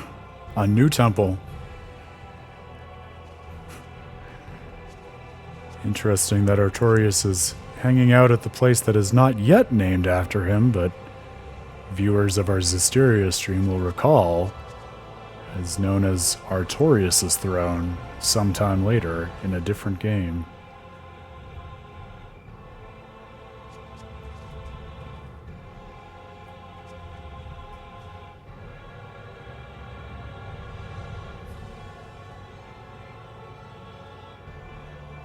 Yeah, that's a good point, Grail. A thing in this world, but not in this game, right? Because I don't know whether this has been explicit one way or another yet, but we know that the ritual Artorias performed at the Advent made it the case that all people could see, what we would call Seraphim from Zestiria, but which are known here as Malakim. I kind of assumed that meant that in this context of Berseria, all the people could also see the demons as demons, as opposed to representations of humans or disasters like you're talking about. But I'm trying to think, have we seen explicit cases of that so far? I think we have, like the travelers who were beset by demons whom we had to help as one of the Bloodwings quests. I think this is a variation on the theme, Grail. I don't think it's quite the same, but it's like a riff on it. The fighter doesn't seem to be hiding anywhere nearby. I sensed him rush away with great speed. Zavid the Whirlwind, huh? He was tough. He seemed to know Ifrid, too. What's the story there? I don't know. Ask him. He used a pendulum as a weapon. When we first met Eisen, he said something about a pendulum, didn't he? It was the only clue he had in his search for Ifrid. I'm surprised at how far he's come on something so vague. Does Zavid have something to do with Ifrid's disappearance? I don't think this Zavid is a killer. I didn't feel it in him. Oh, yes, good memory, Grail. Yes, so yes, because that was part of the onset of Demon Blight, right? Prior to Artorias' intervention. Yeah, he seems like a guy who would be hard to hate. Hate him or not, if he gets in our way, he's in for a beating. Now that's what a killer looks like.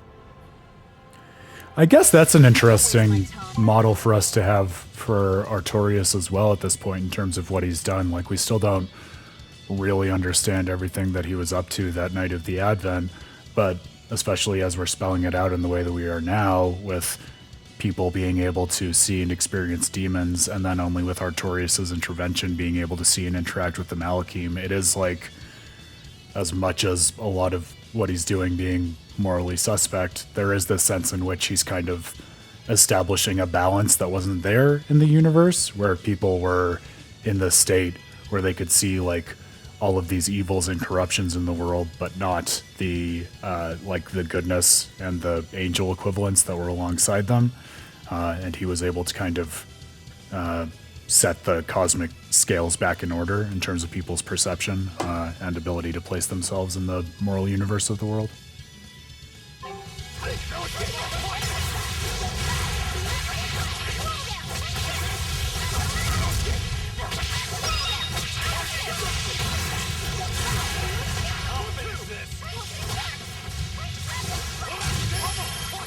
I have to remember to put Eisen back as the default now that he's back in the party. What's this? Are we done already?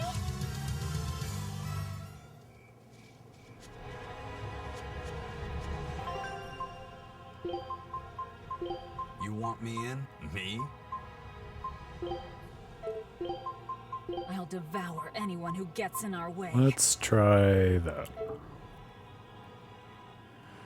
We have an expedition out, right? Yeah.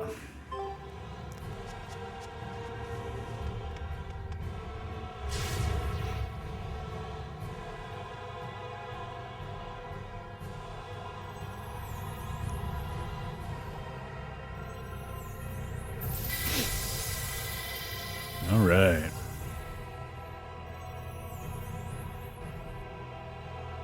What was that? Some sort of contrivance using Moloch arts. Probably part of their security system, I'd say. Obviously. We should keep our eyes open for any more surprises.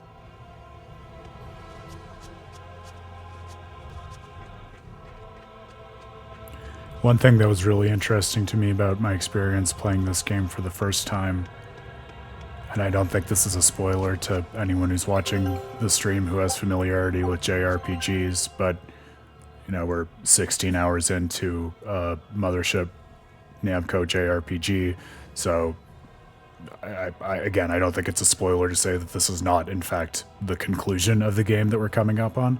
But one thing that was really interesting to me about my first time with this game was that back in 2017, I played it with the girl I was seeing at the time, and she was a gamer, but she had never played any JRPGs before, so she didn't really know like the storytelling norms of the genre or the cadence of the stories or anything like that.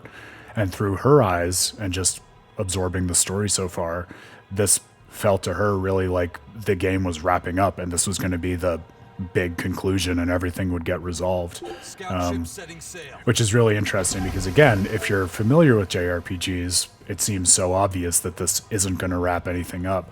But I think it's a testament to the way that the game's story focuses so singularly on Velvet's perspective and her obsession with revenge on Artorias, that if you're just going along for the ride and not thinking about the norms of the genre and how long the stories typically are, it's very easy to get drawn in and like not see any possible future beyond getting revenge on Artorias. So like, what could the future of this game and this story even look like after a confrontation between Velvet and Artorias? That's how obsessed with getting revenge on this guy Velvet is, and that's the lens through which we see the entire story and progress of the party. So I thought that was really interesting to think about, just the way in which the story is built and the foundations that it's relying on as it expands into further acts after this.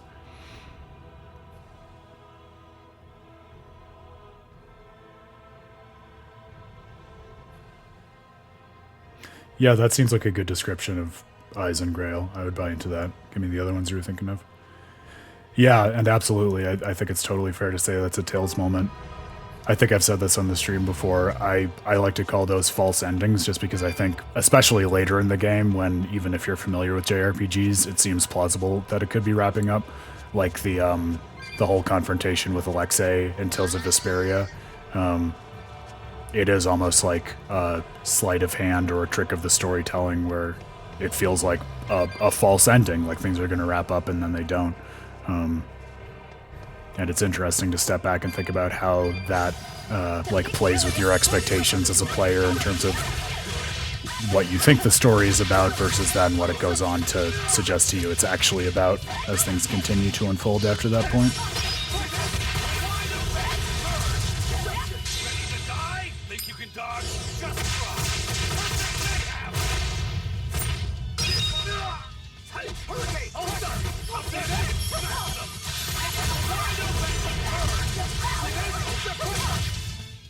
Come on, really?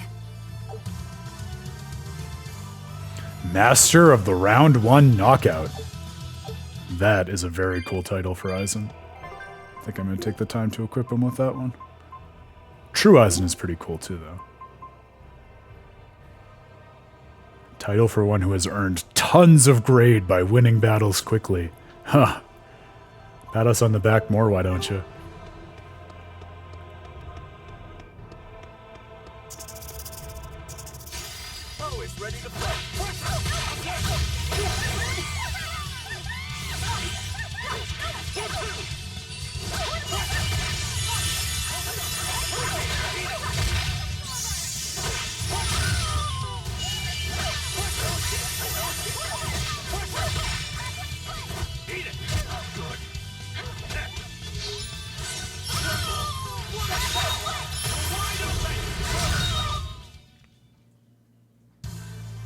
Your style is really unique.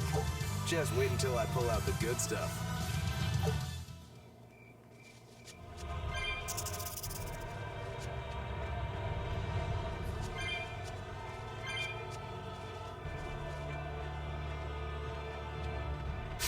You'll be rust on my blade. Delusory Rodent. What a name.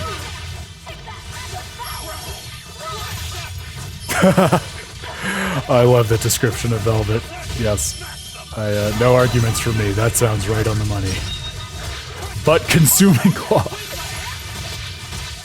If you had to describe it in fewer characters, you could also just say, that claw, though. Oh my god, everyone is burning poor Eisen. Eisen no like you. That wasn't worth the effort. It is nice how if you're fishing for Draconic Drive and there's an enemy who's downed or dazed, but not the enemy you're targeting, Eisen will just refocus his attack to punish whichever enemy on the field happens to be down or dazed. And he'll just like warp over and punish them. That feels very nice and fluid, even if it's not as overpowered as Consuming Claw.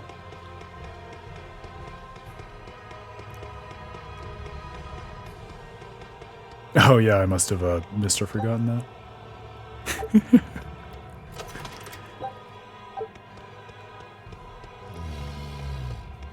The power of the claw, there's nothing like it.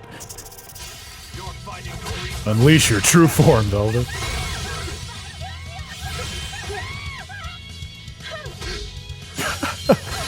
What an incantation for healing circle coming from Magilu. I can heal the wounds, but I can't heal the pain.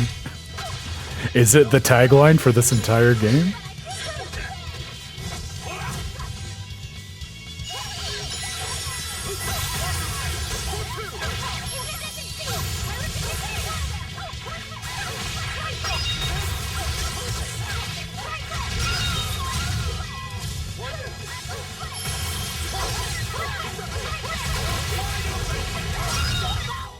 If you want to live, get out of my way.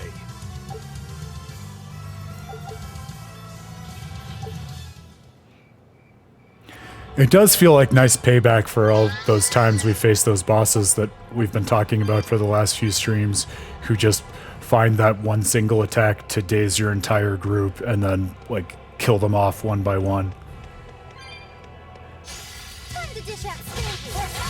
I think about, actually, speaking of Demon Souls, I think about Demon Souls that same way, because there's this infamous glitch in that game where you can break the luck stat in a way that then lets you use a certain weapon to have basically infinite damage, where you can one-shot every boss and all of that stuff.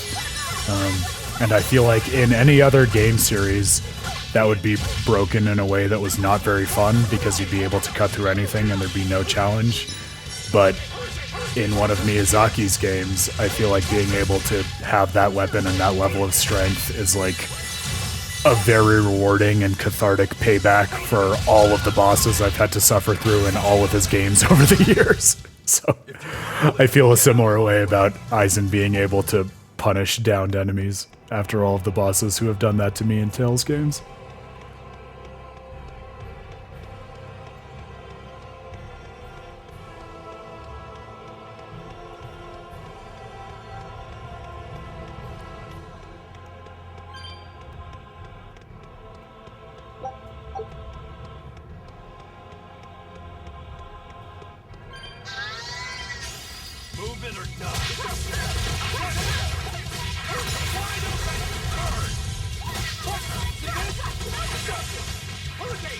I wonder when we're gonna get another one of those bosses who just sneaks into the battle after you have multiple intense battles in a row. We've only gotten one so far in our entire stream.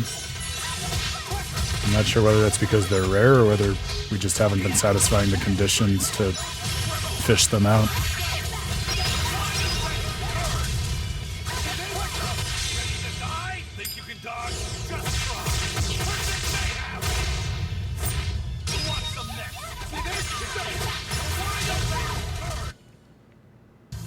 Unarmed?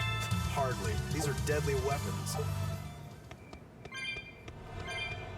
Ooh, a ladder we can kick down. I love it.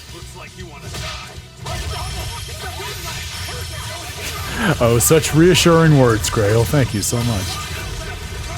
That's all I was asking for.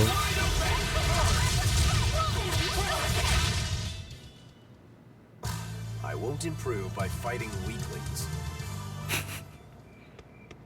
Grumble, grumble, grumble.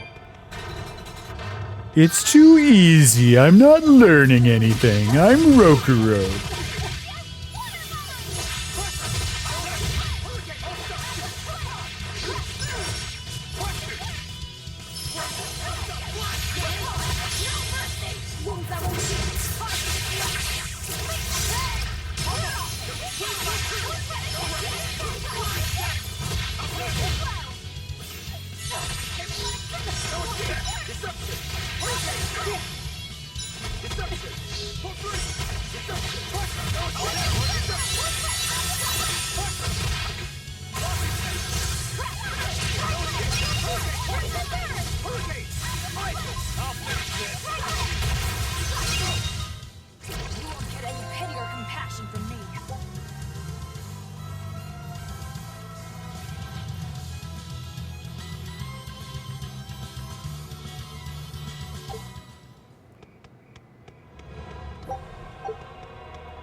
All these columns, and there's really nothing hiding behind any of them. Not gonna lie, I feel a little disappointed. Ah! A cat chest. I knew there had to be something. Angel Halo! Alright.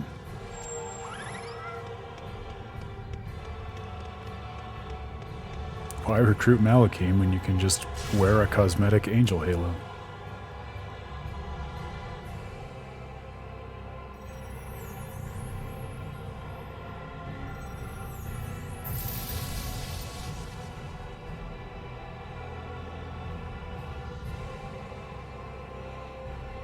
Halfway there.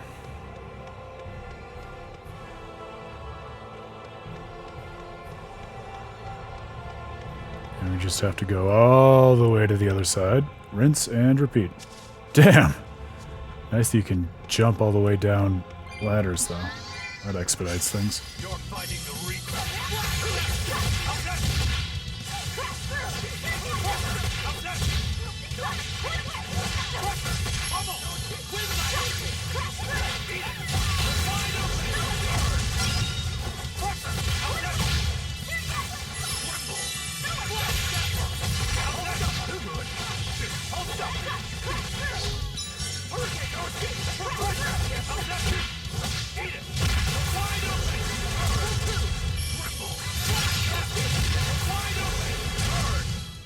Well, that about does it.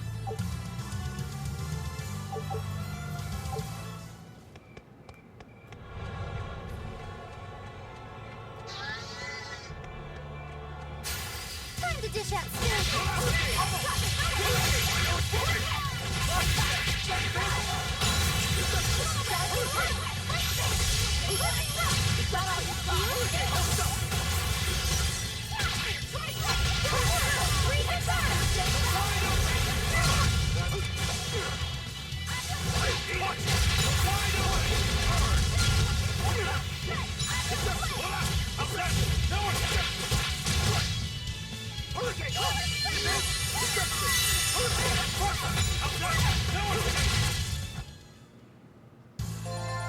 Your style is really unique.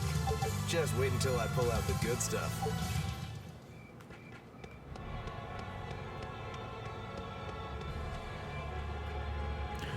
It does feel like, even though there are a lot of parallels, certainly between the battle systems of Zestiria and Berseria, there's something I can't quite put my finger on where the difference between armatizing and juggling people in and out of battle from the bench feel almost like mirror images or opposites of each other. Where we talked a lot about this during Zestiria, I feel like armatization, it made it so that oftentimes there were relatively few people on the battlefield overall. Like oftentimes, especially near the end, it would just be Saray and Rose in armatized form. So you just have a two-person party as opposed to like the four-person party that you're used to in most Tales games. Whereas here, like you still have a lot of the dynamic switching that you had with the Seraphim in Zestiria, but because there's no fusion, it's almost like if you're really taking advantage of that switching, it's kind of like you have 5 people on the battlefield at once, more or less, in this popcorn-style way, as opposed to the regular 4-person party. So it feels almost like an enlarged party versus what you typically get. And I wonder whether those, like the difference in party balance across the two games can be tied into their differences in theme or the conversation that they're trying to have in terms of the points of their story. My guess is probably, but I think we have to get a little further into Berseria to think through that further.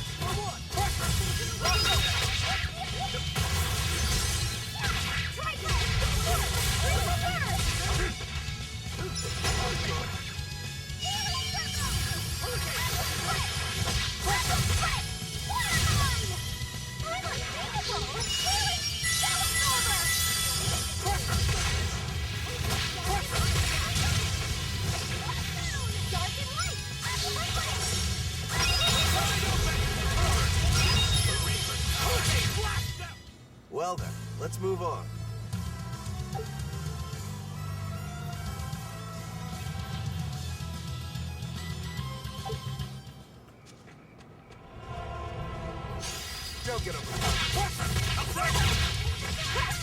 So it's just an easier way, this system in Grail, to make sure that you can always get people in your party who can deal with the strengths and weaknesses of the particular enemies you face.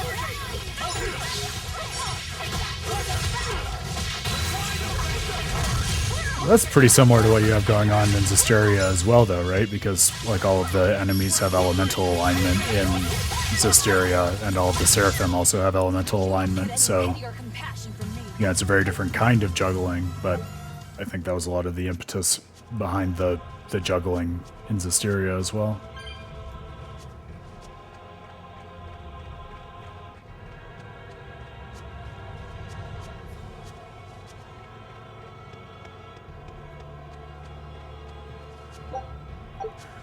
Boy, I get that this is just the style of the architecture that the Abbey was going for, but this definitely feels larger than life in the same way that a lot of the areas in Zestiria did. Which is interesting because, again, remember, this is a new temple that the Abbey has just created in this age, so we may very well be witnessing the genesis of the architectural style that's grandiose and larger than life in the way that the Abbey seems to be. And in a way that's just taken for granted ages later when we see the story of Saray and the Age of Chaos and everything like that. I don't think we can get in here, right? No. On to the other side.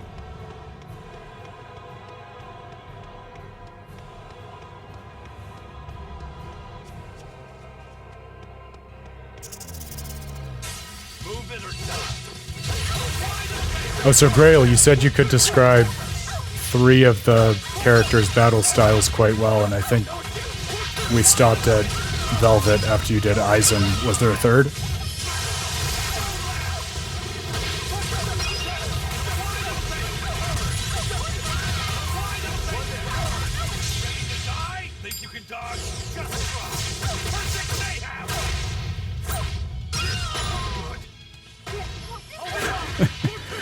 Well, you know, if I had to guess, I'd probably say like this, but 3 times as big. I feel like that's the way most cathedral-style religious works of architecture end up being designed when they have hundreds and hundreds of years to build them.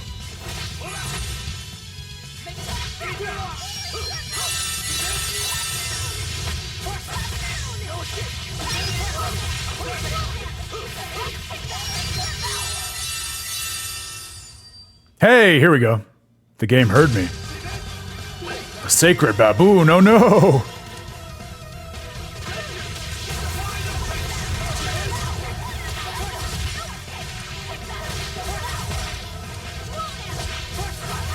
No, we never run. We're not playing on a high enough difficulty to justify running, dude. Come on.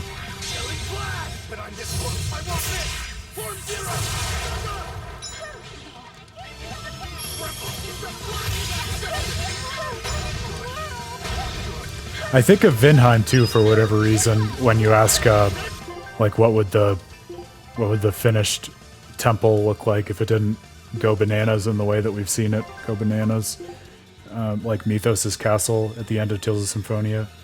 I feel like that's similarly grandiose, but also more of a labyrinth than we get here, just because it's larger. Although God knows this ends up being a labyrinth too, as we know. Is it worth it to take out the snakes? Maybe.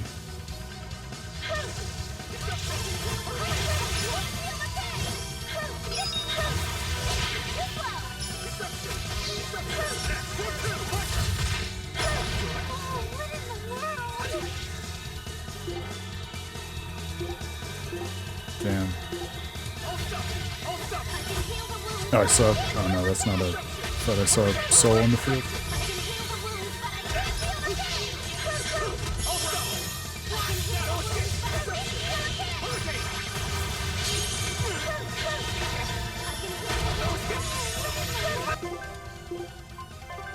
Damn, this one's definitely harder than the last one we fought.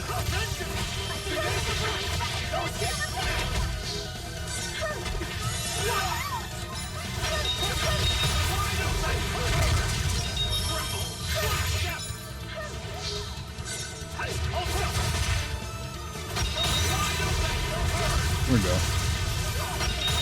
Oh, the punishment! God, that's satisfying when it hits. Wow! Wow! Oh my god! Jesus Christ! Oh.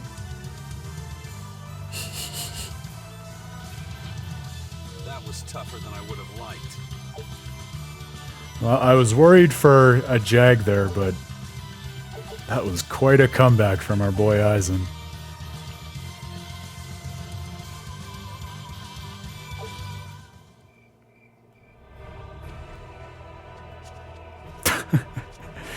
Well, I'll take the qualified GG, Grail. Thank you. I'm not a god like some people I could mention, so it's enough of a challenge for me at the moment. Maybe you'll talk me into going up to hard at some point, but this is not that point.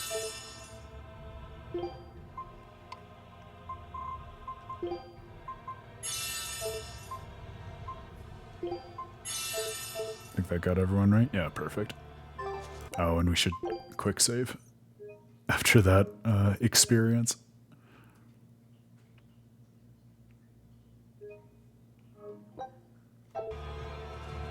Yeah, that draconic drive really just cut through him like butter.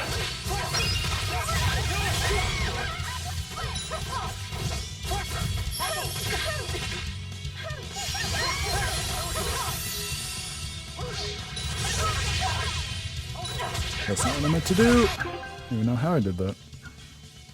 There we go.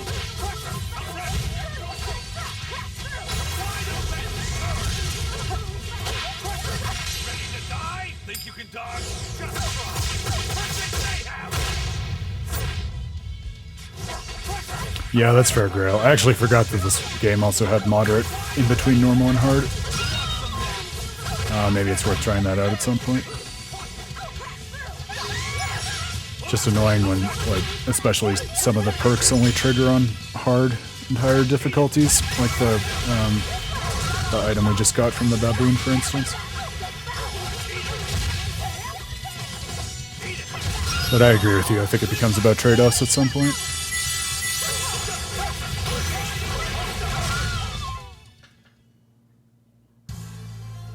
I wish I had power like that. How'd we do? One win. Oh.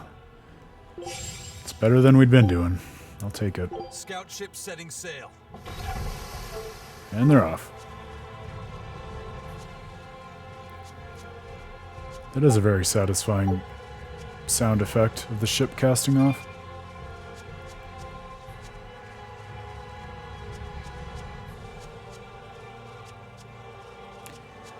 I know, it's quite the opposite of what I would expect too. I remember you calling that out a while ago. I wonder why they did it that way. Especially because if one really wants the maximum challenge of going through hard difficulties at the lowest possible level or something, like, I think pretty much all of the Tales games have in the grade shop the option to just get 1 experience point per battle or something ridiculous like that. So it's not as if there aren't other systems in place to allow for that experience, if that's the kind of gameplay that you're really after.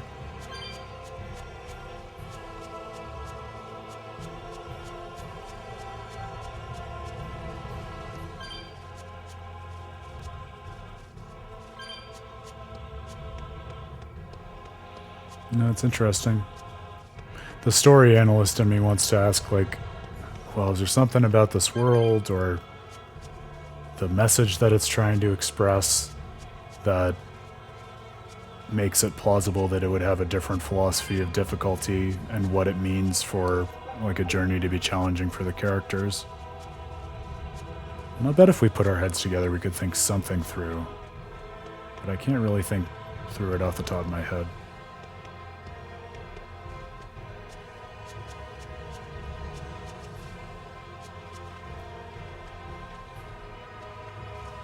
I just missed the ladder here? I feel like I just saw it. Yeah, there it is. Oh, no, but that's the one that is not dropped yet. That's why I missed it. It must be on the other side.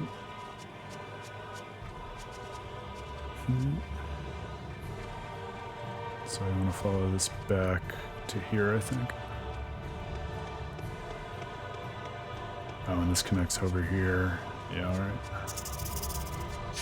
Here I come.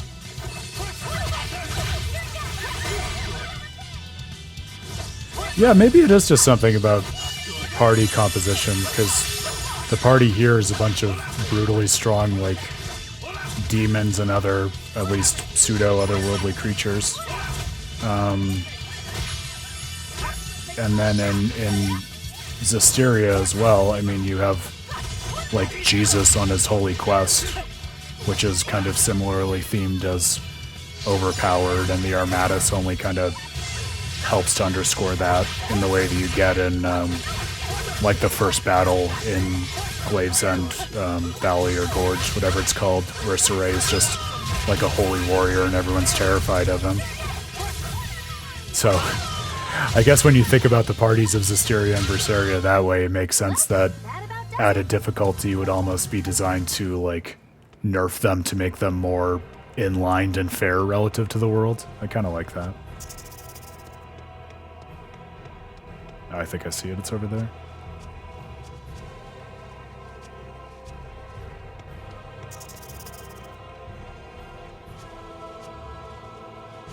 No, see, I'll gladly fight you, enemies, but I'm afraid that if I fight you, I'll get turned around again and lose this damn ladder. So let's get up here first.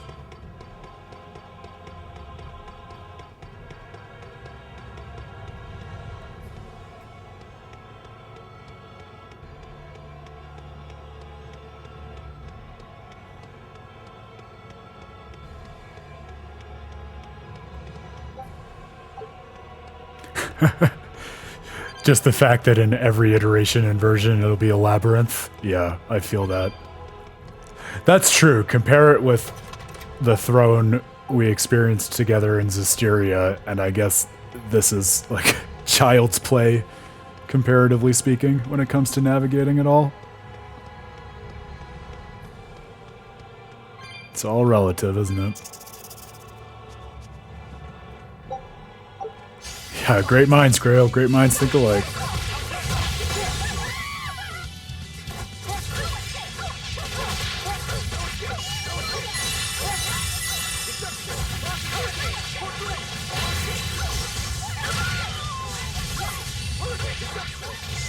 Oh yeah, we'll get there when the time comes.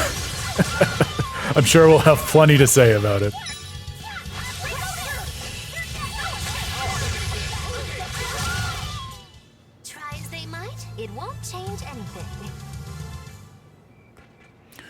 Muda, muda, muda, muda, muda, muda.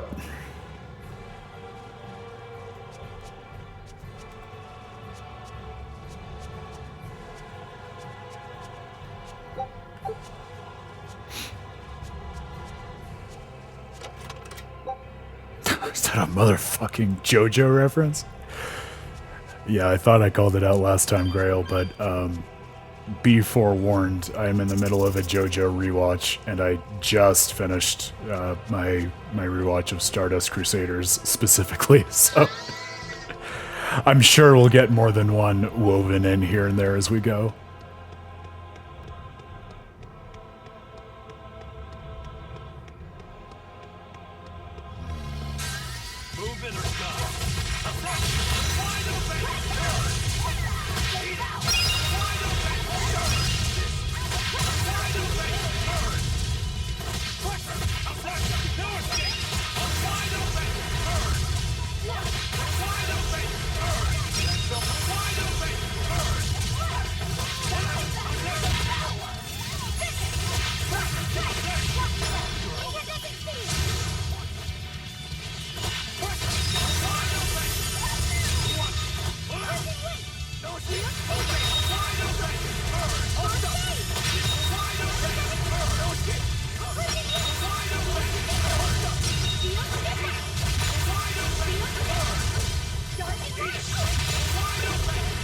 That time I actually remembered I could change the camera angle.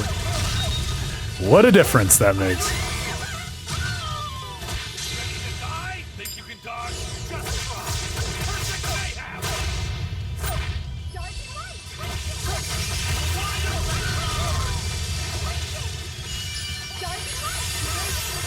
One thing I do appreciate about the flow of combat here, which I feel like is a hard balance for the Tales games to strike, is the frequency of having a Mystic Art available. Because I feel like in some games, it's just way too rare and hard to pull off.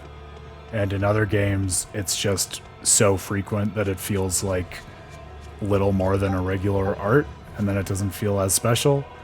Whereas here, it's cinematic, it's awesome, you're not going to get one every battle, but it's still like within the realm of reason to get it every like 3 battles or so. It's a very satisfying frequency to me.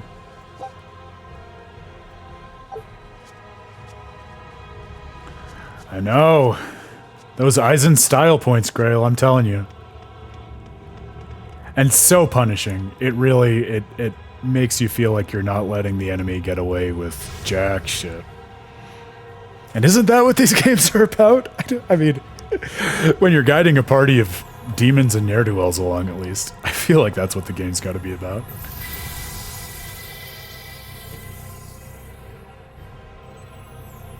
The seal released. How is it now, Eisen? I feel like whatever you did caused some sort of change. Let's just pray they can't change it back anytime soon. I'll pass on the praying. I've come here to make a mess of this temple, remember?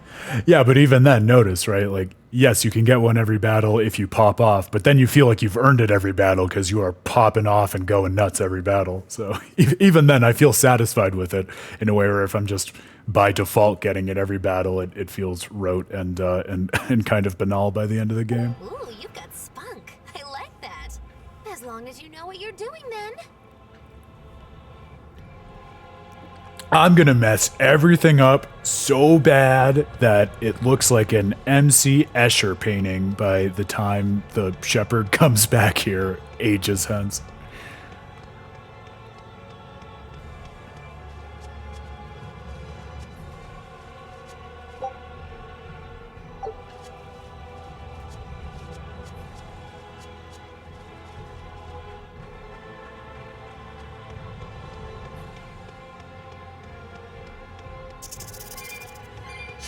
Don't get overconfident.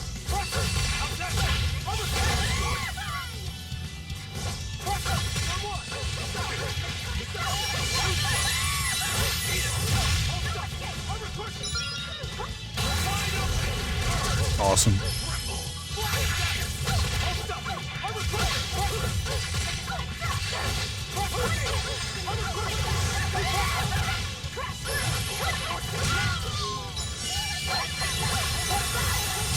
Man, Grail, every stream I feel like you're mounting a campaign to get me to replay Graces ASAP. That might be the next one I play after my Arise rush through for this lecture. I just have such happy memories of it. You really do have a peculiar air. I don't know, maybe they were either like about to fall down or they were dazed. It's a good question. Yeah, that didn't really feel like the right moment for that input either. But hey, I'm not going to look a gift horse in the mouth either.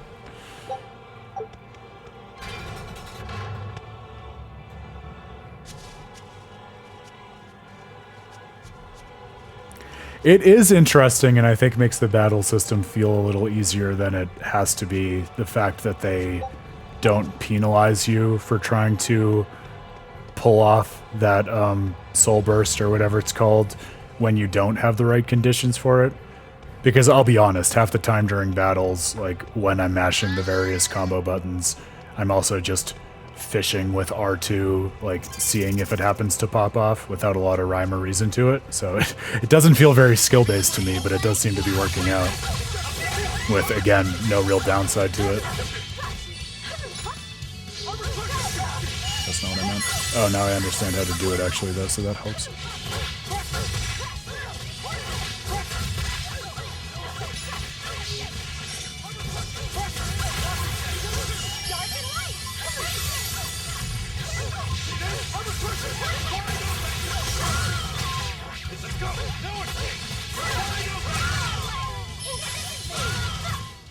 Well, that about does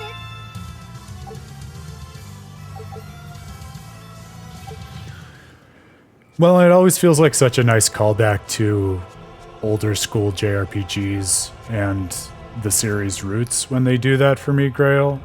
I totally agree with you. And again, not a crazy complicated puzzle, but it does harken back to like the playthrough of Tales of Destiny that I did a little while ago where, oh my goodness, talk about an unapologetically old school game with ridiculously silly puzzles of, oh, keep track of all these different sound cues and then hit the corresponding buttons in the right order to unlock the store, and like all of the stuff that a modern game would never get away with because people would complain about quality of life or the puzzle not being easy enough to solve and therefore the game not being accessible.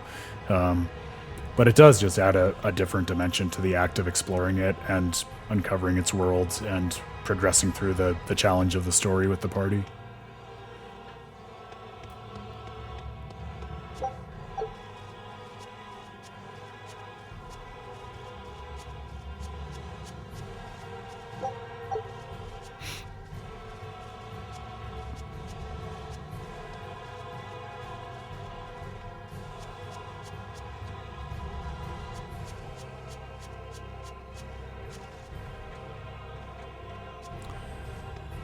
Man, this is... I mean, again, I appreciate and I recognize what they're doing with the scale of these stairs, but the fact that every single one of the 3 staircases has collectible things on it just breaks my poor little completionist brain and makes me insist that I'm going to go on all 3 and just extend my playtime needlessly. At least I don't have the experience like I'm actually running stairs and my body is getting broken and exhausted. I'll leave that to Eisen, a better man than me.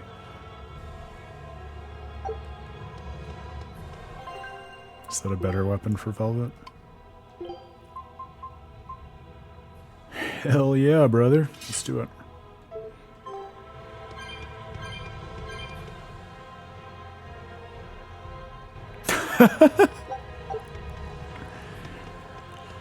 I enjoyed revisiting said giant dragon when I was researching Symphonia for this article because I forgot that he talks to you and that he basically orders you to kill him in order to access Mythos. And I thought that was pretty interesting.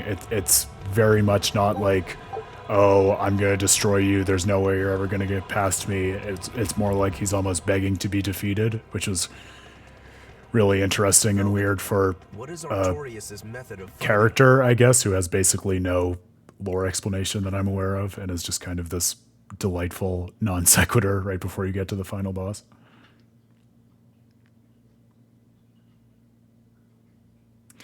Yeah, I don't know that I would have any interest in that. I don't know if that would reflect any of the things I like about the series.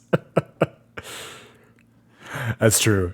Black Dragon is the ultimate point of Tales of Symphonia, and if you don't understand why, then no one's going to explain it to you. Don't tell him why! Don't tell him why! It's a secret! He wields a long sword in his left hand. And he once had a Moloch named Ceres who used fire. But I killed her. Well, ate her, if we're being technical about it. And since then, he's tethered a new Moloch called Inominat to use in her place? As far as I know, yes. But I can't imagine a new Moloch will work with him as well as Ceres did. Must be pleasant to always assume the best. If I'm wrong, that's where all of you come in. The 4 of you will strain his tether to the Moloch. Then I'll chew through it, at which point Artorias becomes nothing more than a simple human. But how will you get close to him in the first place? I'll use Laphicet's arts. He will cut me, he will burn me, and I will keep charging forward. Your job is to keep healing me so that I can stay on my feet. A sacrificial assault, then. Oh, it's not a bad plan. There's a good chance you'll catch him off guard. If you don't immediately die. But Velvet, you'll... That's an order. All right.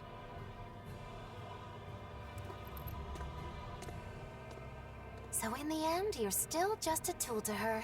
Bet that hurts. I'm glad it's not just me, Grail. Yeah, it must have been something about the angles of the shots. I feel like we were seeing parts of the outfit that we don't usually see, because I was also sitting here like, what are these like threads going on around her, like her thighs, and there are a lot of different aspects to the outfit, to be sure.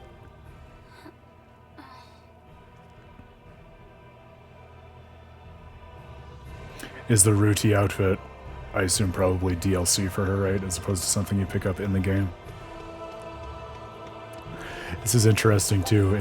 It's not even that we played as Jesus in the last game and now we're playing as someone who is not Jesus. It's almost like the Antichrist or an inverted Jesus, whereas where like Jesus sacrificed himself to redeem humanity, and Velvet is planning to sacrifice herself to just lay waste to everything and destroy all in her path.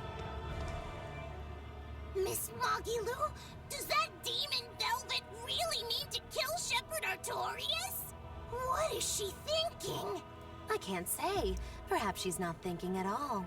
No, she said something about him killing someone. She said it during his speech, right? I would buy it. She has some feud with Artorias. Her hate for him flows deep. I mean, our running gag has been that Tales of Graces is Ocarina of Time, and inverted Jesus as an angry goth girl makes more intuitive sense to me than that. So maybe that'll be our new running gag for the rest of Berseria. I wonder what her connection to Lord Artorias is. Don't call him Lord. Trust me. What? You'll understand when the time comes. If she's still alive to face Artorias, that is. Precisely. The fires of her hatred are all-consuming. Who will they burn in the end?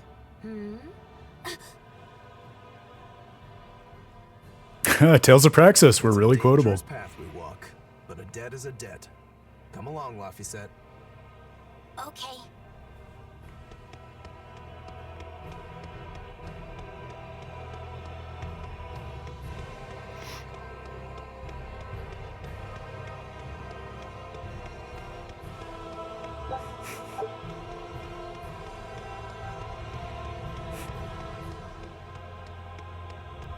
I guess one thing that does feel very tonally different from the conclusion of a JRPG in terms of the run-up to this confrontation with Artorias is we're getting all of these great conversations of all of the supporting characters looking at each other and being like, man, so Velvet's nuts, right?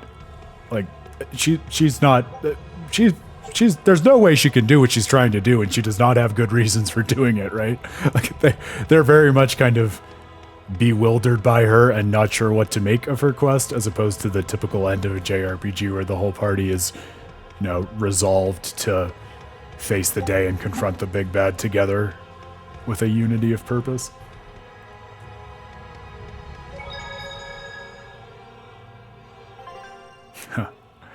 Well, let's see how this timeline shakes out first.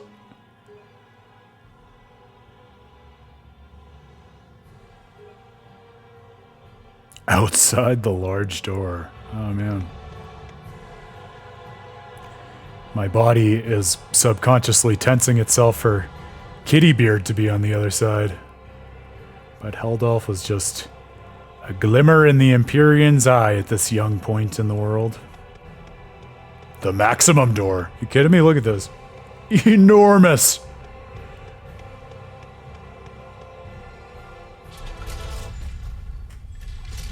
And all the music stops. I love that. This room, though, exactly the same. And, amazingly, even though the context for this story is so different, basically the exact opposite of what we got when we were here in Tales of Zestiria, this room, the, like, holy waiting room, has the exact same impact on me. What a way of just grounding you and kind of taking the breath out of you after that big run-up to the big confrontation. How's everyone doing? Good enough.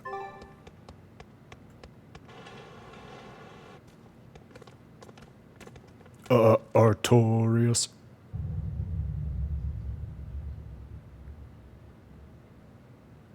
I love that comparison, Grail. That totally resonates with me. God, the pain in her scream. Demons and Malachim. Unlikely companions, to say the least. Ceres is here too. In my stomach. So you chose to be a mother bird, Ceres. Things will be different this time. I will have my revenge. Revenge for Lapisette!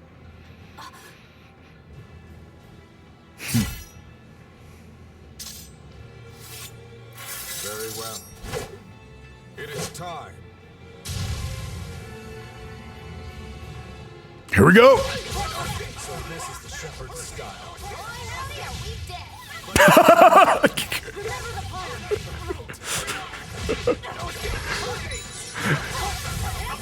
Magula's response there might be my favorite line in the game so far. Boy, howdy, are we dead. Something dealt a really small amount of damage to him. Yeah, what was that? One of Rokuro's arts, I think?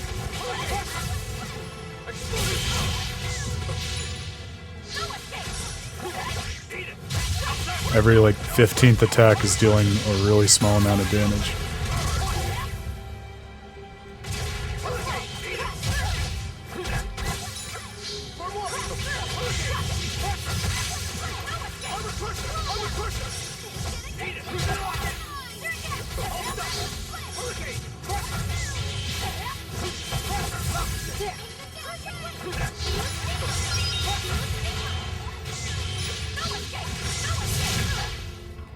There we go.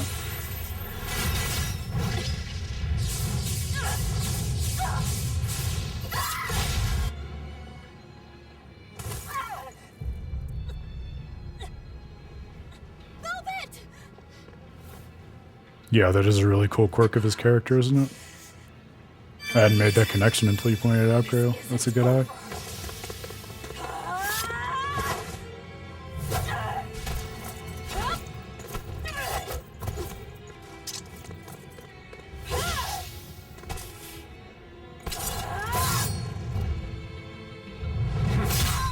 Oh. Jesus. Once more, Lapisette! The fourth maxim.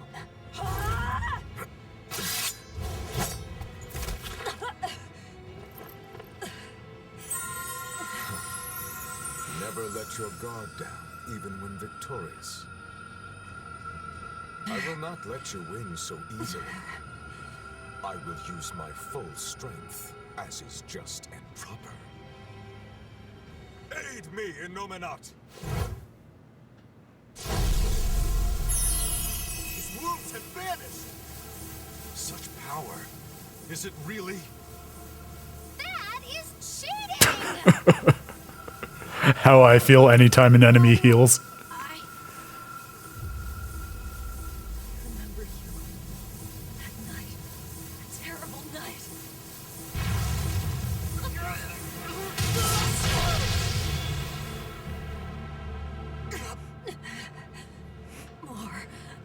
More. Yeah, he had like 2 tiny scrapes, basically. Paper cuts. We have to run. You won't escape this time. Oh no. Teresa and Oscar and I Eleanor. beg your pardon, Lord Artorias. I had assumed Master Shigure was attending. And a fourth. Failure is mine. Melchior, perhaps? Shigure is out training. Besides, that man would like to see my blood spilled more than anyone. Same as ever. He thinks only of himself. Look what happened with Ifrid. So you are Melchior. No, Pick up the phone. I called that. Who most wants to spill your blood? It's me! Master Artorias, allow me to quiet this demon.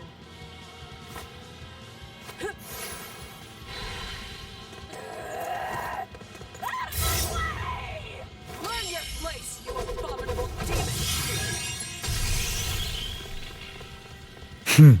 I love that way of thinking about it, Grail. So unsettling, but there's a lot of truth to that. Why? Doesn't it hurt? Aren't you in pain? Why, Velvet? Why do you go on fighting? Because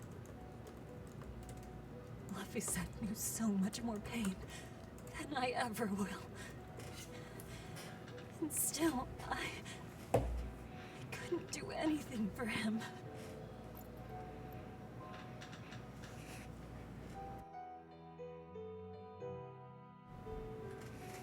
I'm sorry. I'm sorry. Velvet. Colluding with demons. Number 2, your punishment must be severe. Kill the demon, then end your own life. But are they really a hero's party? Have you forgotten our pact? Your mistress is giving you an order. I'm sick of your orders! My man.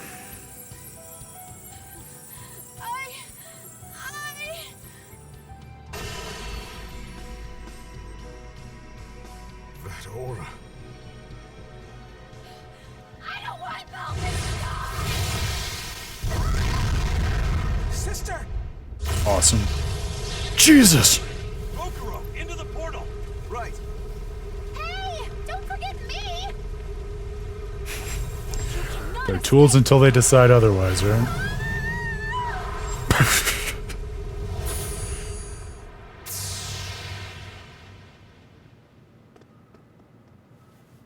Inominat's power reacting with the Earth Pulse.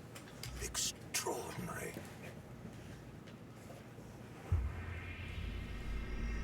I begin to see. Yeah, totally, Grail. Still, giving your brother's name to a Moloch. You've strayed so far. How dare you do something so sacrilegious? That's almost as bad as completely skewering your brother for the sake of a ritual. Oh, just let me sleep a little more, Celica. Oh, this is our first time seeing Celica, I Don't you think. remember the task I entrusted you with? The task? Yes. I asked you to take care of him. Ugh.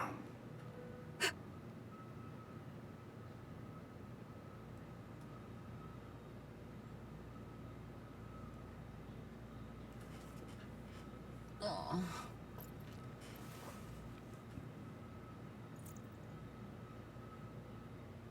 Wow.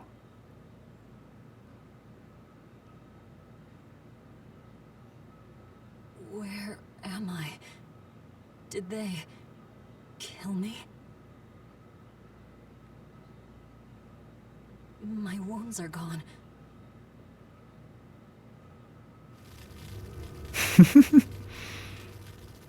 You know what it reminds me of right away? I don't remember where they are yet, but it reminds me of when Cloud and Tifa fall into the life stream in Final Fantasy VII. Or even inside the Northern Crater at the end of Final Fantasy VII. Very similar vibes to me.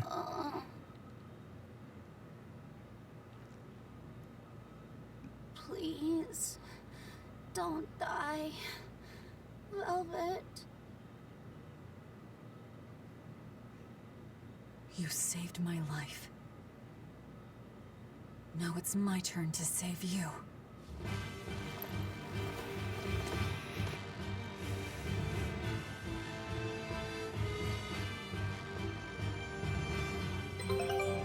First, we've got to Oh, get this is out of sweet. here.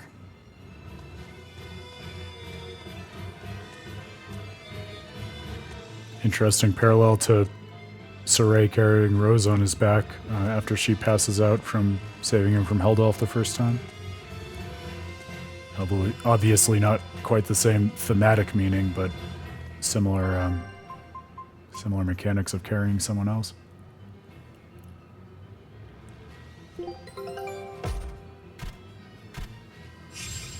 But what is heroism and evil, Grail? If Zestiria prepped us at all for Berseria, it was by priming us not to take those concepts at face value. And God knows Berseria is pushing that agenda even more aggressively and overtly than Zestiria did. Kanono Island. Warm and cold currents mingle and swirl in a complex weave that gives these islands their own seasons. For some reason, the inhabitants have lost their memories. If that one's a reference, that also escapes me.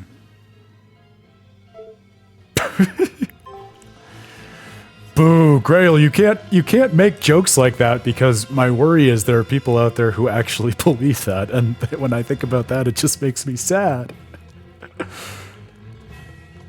But maybe that can be the quiet goal of Tales of Praxis, to get those people to come around on some of this stuff. It's all for the small victories, right? See, this is like, I find myself being like imprisoned by my gamer instincts and then getting upset by that, because I mean, look at this area and think about the context of the story. It's very clearly not the kind of area where there are going to be little hidden items off of side paths, but even despite that, I'm running into every corner like, oh, maybe there's going to be a cat's chest that I need to drop Laphicet to have Velvet pick up. I just can't get over the completionist, every nook and cranny aspect of it.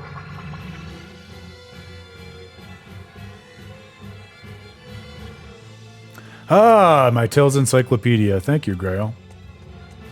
I forget if I said, but I also picked up Radiant Mythology when I was rounding out my Tales collection, so it's also on the list for Tales of Praxis.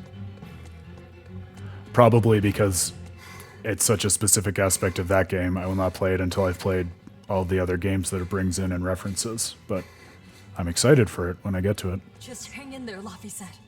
As much as anything, excited to have another reason to boot up my PSP. I love that system. And to get all the cool side adventures from Tales of the Abyss, obviously, and others. But we can be real, especially Tales of the Abyss. Yeah, there's nothing down there. They're toying with my instincts!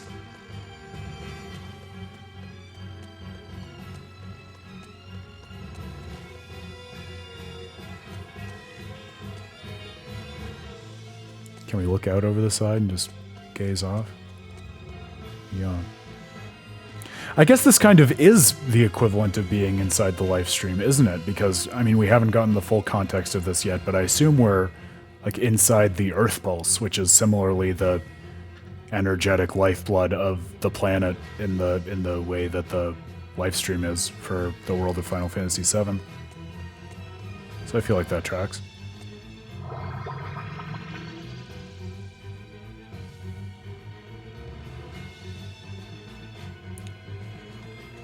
Well, yeah, I can imagine. So did you just find like a fan localization of it, or just work your way through it without actually being able to read any of the text? I could imagine either of those as an interesting experience.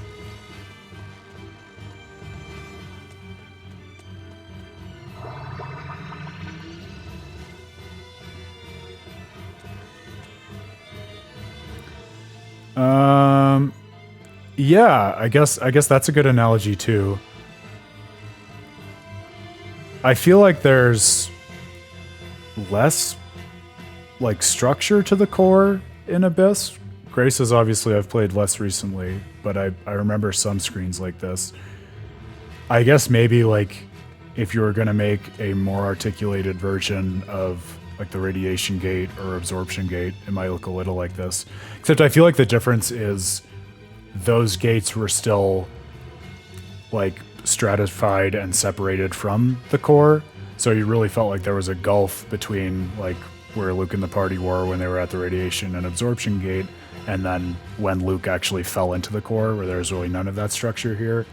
Whereas this feels very much like all of the underlying energy that you would get in the core is right alongside this, structured, crystallized path, which to me again reads much more like, I wish I could do like a shot-for-shot comparison on the stream, but feels very similar to the way those areas are designed in Final Fantasy VII.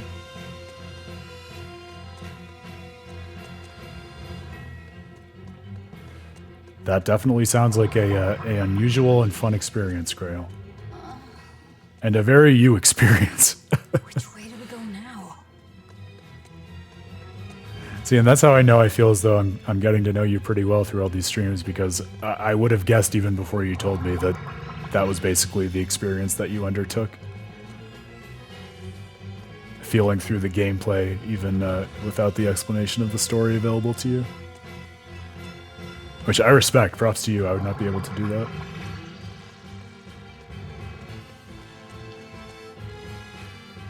Where is this place anyway? We explained it, Velvet. Weren't you listening to us? Come on. Get your head out of your ass.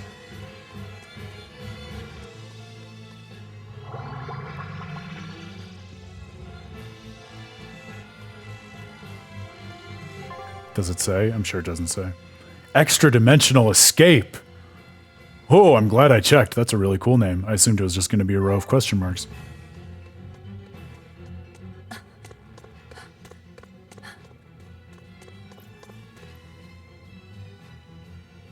Where's the exit? What the hell is this place? It's an Earth pulse.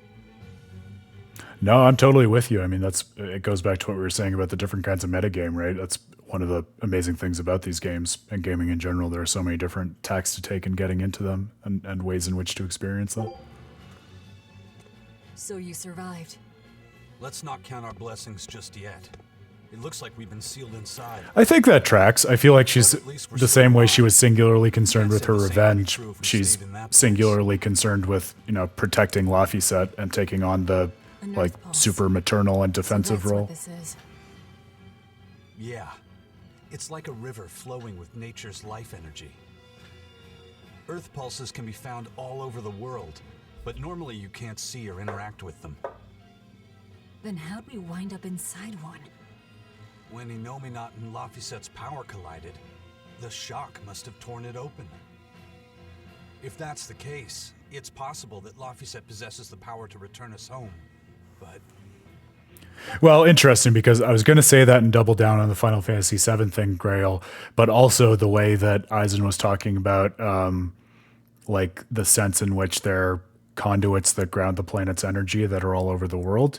That's also super reminiscent of the nature and architecture of the Sephiroth in Tales of the Abyss. Not to be confused with the Sephiroth in Final Fantasy VII. So definitely pulling from multiple sources, I think, in a cool way. He can't do much in this state. He's liable to turn into a demon any moment now. Don't talk like that.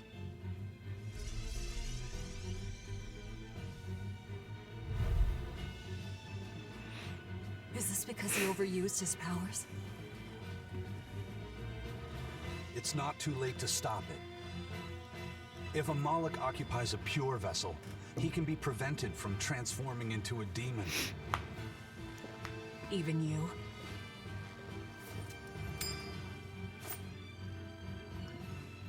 This lucky coin is my vessel. There's a catch to this one, though. It can only serve as a vessel for someone with the Reaper's powers. Then that's no help at all. An exorcist would work. Eleanor! We offer our own bodies as vessels for Malachim, so that we can use them for the Abbey's purposes. I volunteer to serve as your Moloch's vessel. I see. So we just need your body with us, not your leg. Jesus Christ. Hell of a way to say thank you. Not one step closer. Boo! Come on, Grail. You can do better. Be better. You don't mince words, do you? Know your foes and strike where they're weak. The basis of all combat. As cowardly as I'd expect from a disciple of Artorias. No, this is personal. Actually, cowardice is an emotion, and I don't believe in emotions, so... I vow to challenge you, Demon Velvet! If I lose, I'll do whatever you wish. If you want me to die or to become a vessel, so be it.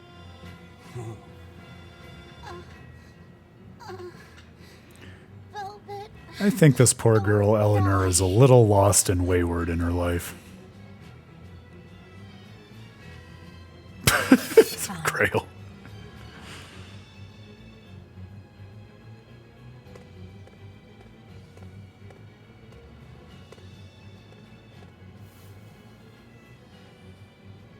What's the Moloch's name? Normally, it is decided by their masters, but since I do not own him yet, I need to know. He's not a thing. I would listen to an Eisen podcast, absolutely. Luffy said, I see. Guiding your rudder or something would be the name, like a boat self-help Child of pun. the fountain of creation. These vows we exchange. May our purpose, resplendent, help to purify this cursed world. Remember this true name I bestow unto you.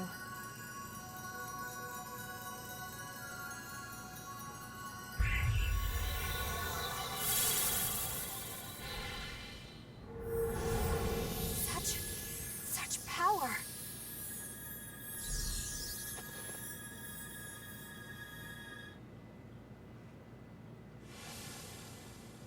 How the hell did we end up here? What's going on? That little brat. He actually unsealed the Earth Pulse? What was that? Huh. Guess this is the end of the Velvet World Tour Revenge-a-thon. What an anticlimax. I wasn't going to say anything, but... We don't know that she's dead. Dead or alive, she's done. No way she'd keep going after seeing how outmatched she is.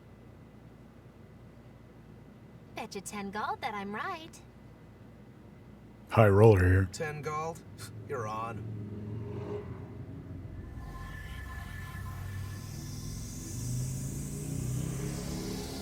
What in the...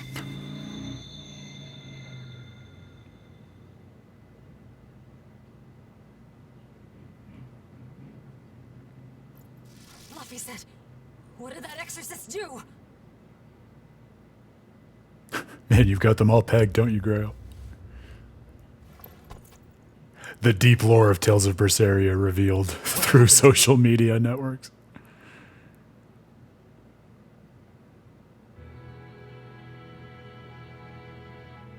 I see. So that exorcist woman pledged herself as Laphicette's vessel? Where did she head off to, then? If you two wound up here, then odds are that exorcist disappeared somewhere nearby. Then we'll find her. Sheesh, are you never not worked up about something? I said I would save him, so I will. Besides,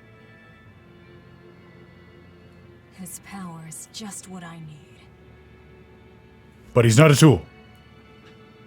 But I could use him like a tool. Don't you forget our little wager now, all right?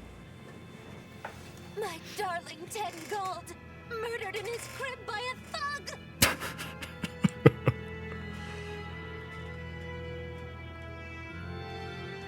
I won't let her get away from me. There are some characters whom I love very earnestly, like every character from Tales of Symphonia and Edna, to use something that's closer to home for Zestiria and Berseria. And then there are other characters whom I love in spite of myself. Like, no one has any business actually loving or appreciating Magilu, but she's enjoyable in a way I can't quite put my finger on. Maybe her stick will get old, but it has not for me yet.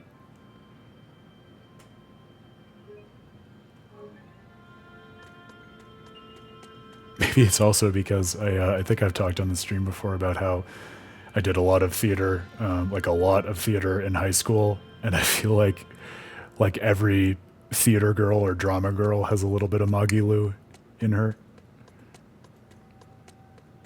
Just not in like a judgmental or person-specific way, but it's just such a trope that I think they really nailed in the character they're creating here.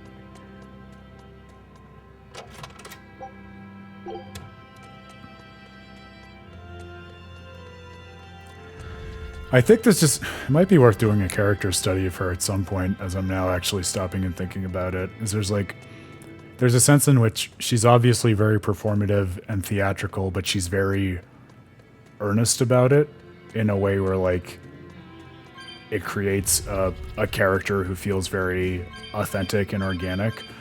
Most of the time, I feel like when there's a character who is really like self-consciously theatrical or meta-theatrical in their presentation in a game or story, it kind of pulls against the other parts of their character that are more believable or organic. So I'm thinking like Simone in Zestiria, always talking about how like the stage is set or the different players are going to occupy their roles, stuff like that.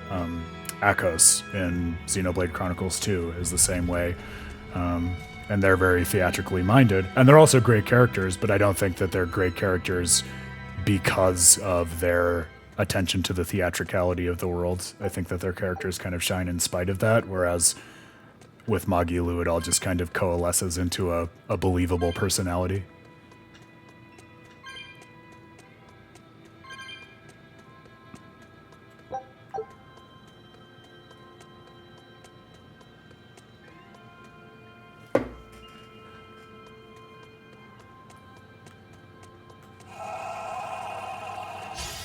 Everyone ready to play?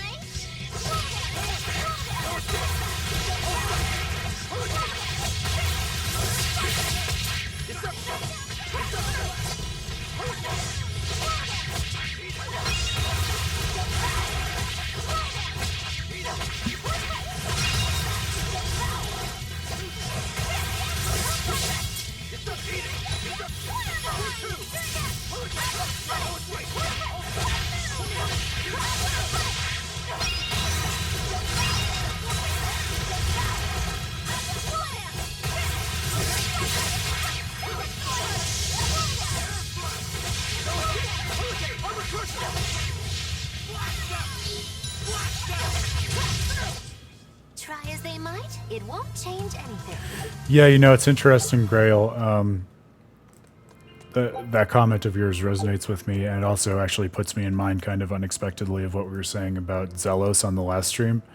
You know, how you and Dan, and I guess I all kind of felt that way about Zelos, where he has like a superficial like chaos and veneer of like unlikability and just kind of flippancy to his character, but that all belies like a much deeper, more thoughtful person right beneath the surface who's working through all of his own stuff and supporting the people he really cares about. Feels like they kind of took that ethos and expanded it to the whole party in some senses for Berseria. Yeah, I've been keeping an eye out for it. I do think I still don't have it, so yeah, hopefully we'll get it on the next boss. In a most sudden and unsatisfying manner! Look, that wall is cracked. That means... Kind of wanted to take down this enemy first, though. Oh, and also switch our party up. Me? Yes, you. Who else but you, Eisen? Come on. Demons versus devils. Love it.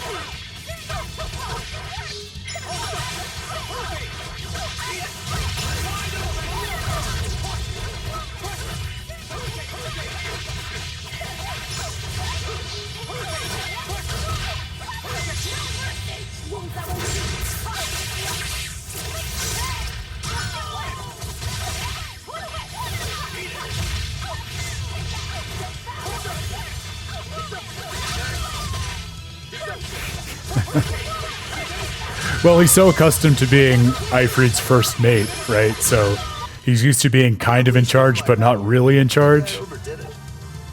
So, like, what, a guy like him is going to be the captain? That doesn't sound right. Come on, Eisen, you were born to be captain. Just punch everything. What could go wrong?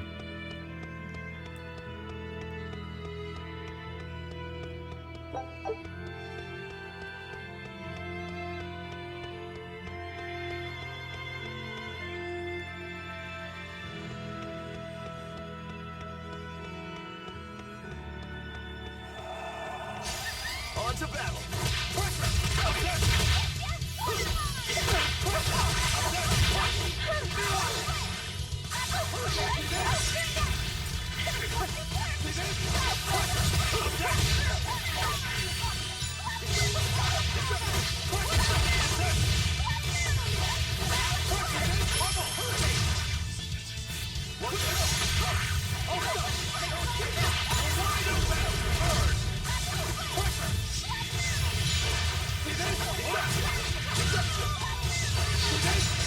Yeah, Eifried was in prison for a while, but I think, there's a big difference between a first mate taking the lead and trying to find his leader versus actually taking charge of everyone. Your style is really unique. Just wait until I pull out the good stuff. Maybe that's the irony of it, right? Like maybe there's not that much of a difference in practice because Aizen is clearly a seasoned leader, whether or not he's willing to admit it, but maybe he just hasn't processed that about himself in his head quite yet. The vessels for their Malakim. You can do that too, can't you, Magulu? Of course! This fair maiden has won the Malakim's Choice Award, Most Desirable Vessel, 3 years running. That's not a thing. Then you wouldn't mind replacing Eleanor as Laphicet's vessel, I hope. Thanks, but no thanks. I have my hands full dealing with Bienfu as it is. If I ate Bienfu, you'd have room. Still wouldn't work, kiddo. You saw it with your own eyes. Even if only for an instant, that kid actually held his own against the power of Inominat. Not even the resplendent Magilu can handle something of that power. Indeed. After everything we've seen, it's obvious there's more to Laphicet than meets the eye. Yeah, but that Eleanor woman was still able to become his vessel. That's because, unlike Miss Magilu, Madame Eleanor actually tries. Brutal. Anyway, she'll just bring us more trouble the longer she's out there. Oh, we'll find her. No doubt about it. We need a running tally on the stream of common Eleanor W's and L's. Maybe you can log that for us in real time, Grail. This looks like some kind of ruin. Where are we? Judging from the style of the walls and columns, I'd say this place is an ancient underground temple of Eumacia.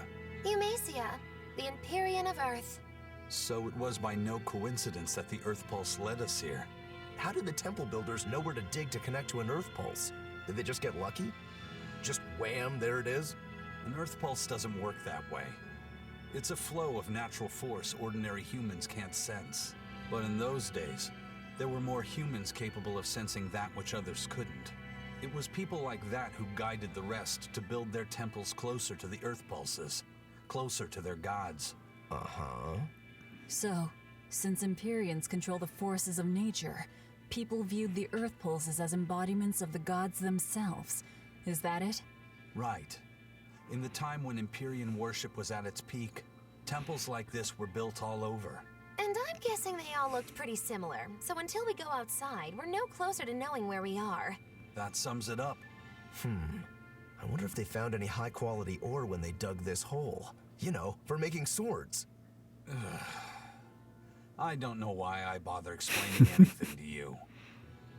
You know, I'm starting to think you just enjoy it.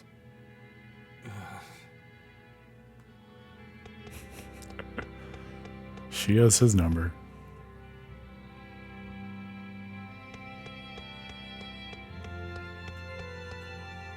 Oh, there you go, Grail. And quietly keeping track the whole time, I see.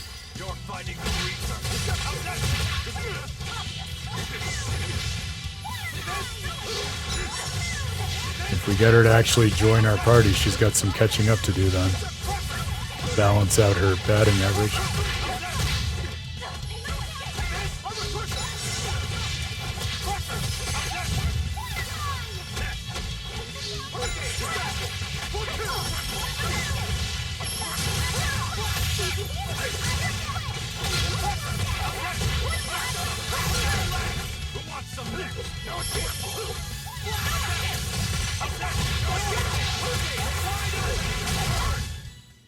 Come on, really?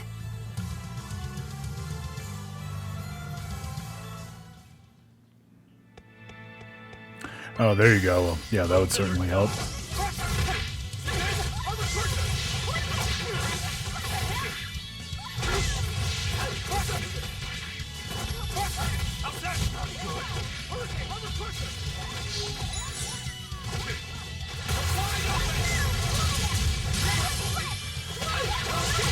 The characters live and die by their break souls. If we've learned nothing else about the combat system so far, that I think is evident. Well, that about does it.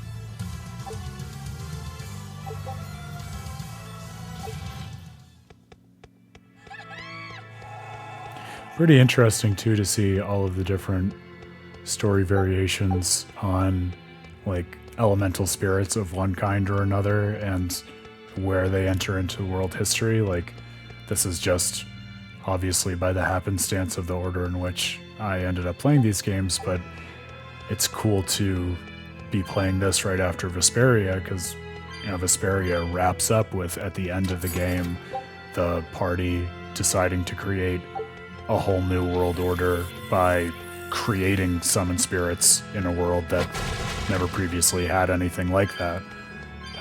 Whereas now we're going into the past of the world and learning all about these Empyreans who seem in a lot of ways an awful lot like summon spirits, but who have faded into obscurity to the point of not really being discussed at all in the future age of Saray and his whole group and their adventures. Makes one wonder what happened to those Empyreans in the interim.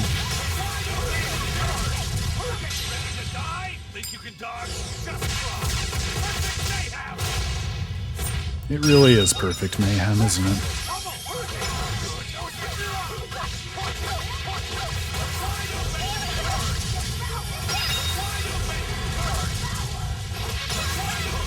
I'm gonna get us out of these ruins and see if we can meet up with Eleanor, and then I imagine that'll be a good place to wrap the stream adventure for this evening. We'll be able to pick up on a whole new act on Friday, which will be delightful.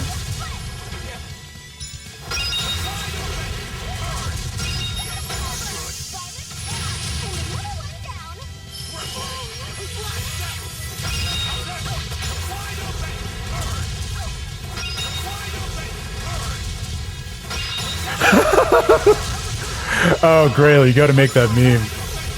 That's, just imagining that made me laugh.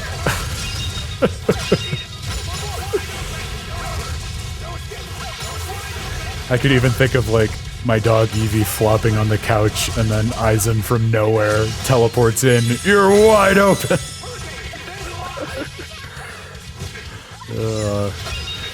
What are our Tales games without the memes?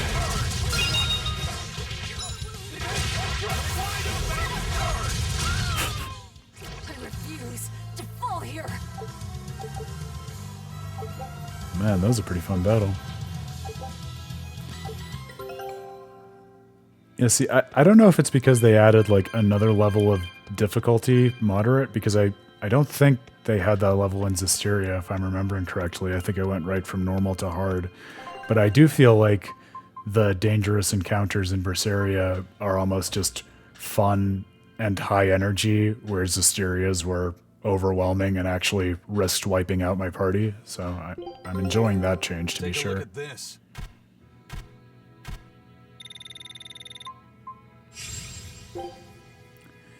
Scout ship. Yeah, well, let's see how it goes in the next few screens. If it ends up being quite a further undertaking, we can always call it a night before we get through the whole thing as well.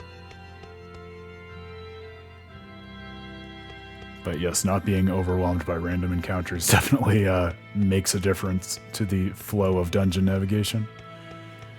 In fact, in the interest of time, I might just skip a few of these fights. I don't think right now we're at risk of suddenly becoming wildly underleveled. Of course, I say that, and then right away the tables are going to turn. Ah! You guys again? Well, look who set up shop here. You couldn't have shown up at a better time. We need more supplies. Why? I'm happy to help you all, but this time I really. I'm so poor. How much extra are we talking here? Ooh, you haven't heard the stories, little turtles. Word has it, there's a spooky monster that's been eating traveling merchants around these parts. Eating merchants? She takes the shape of a black-haired girl, and when she finds greedy merchants, she gobbles them up head first. Although, if the greedy merchant was a turtle's, I bet she'd start with the crunchy shell. You know, I mean, I'm not greedy, I swears it. demons mostly, I guess. Sales going on. Everything's marked down to normal prices. How generous of you. Mogulo, Give the nice turtle Ruins a smile Gate, he the lives the for. excavation guild from Vesperia. Much obliged.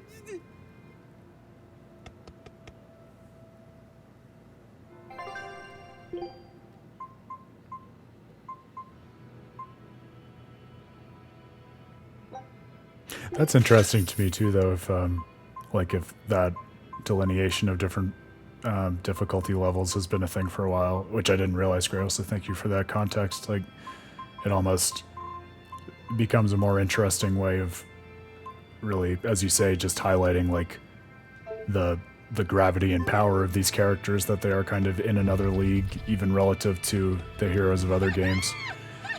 Which feels consistent to me in terms of the whole like theming of this party and how it came together and who these people are. Like, I don't feel like it's you know, straining my ability to buy into the narrative that they're so strong. It makes sense to me. Thank you. What would I do without you, Grail?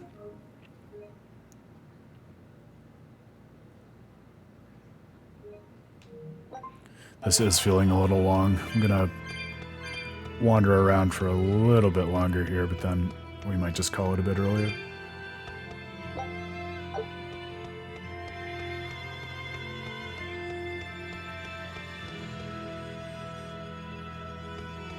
Talk to thin air for 3 or 4 hours. I missed your joke. What's your joke there?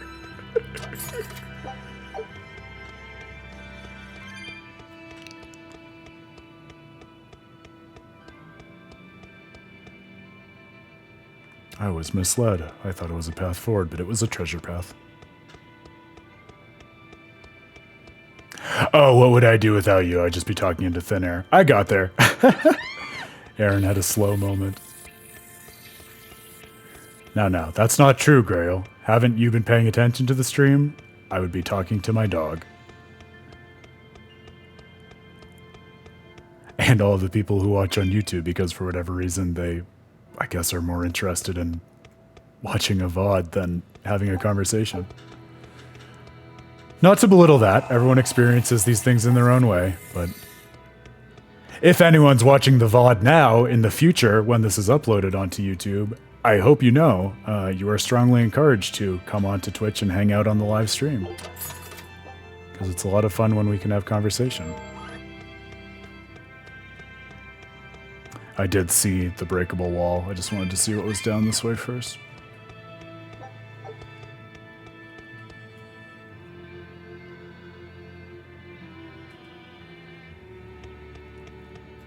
Oh, no, I mean, maybe one day they'll pop off. That would be nice. I mean, they get consistently probably like between 20 and 30 views so far.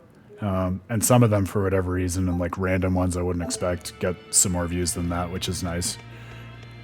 But yeah, not a lot of engagement in terms of comments and stuff, but people definitely watch them, which is nice. And that's where you started, right, Grail? So I mean, you're a great example case. I mean, I would love if more people found it on YouTube, because we do have a bit of a YouTube presence, and then migrated over to the stream to hang out and chat in real time.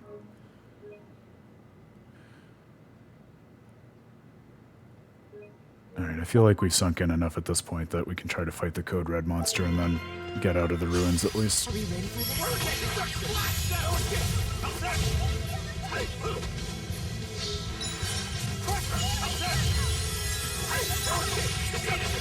Ready to die? Think you can dodge? Just try. Perfect mayhem!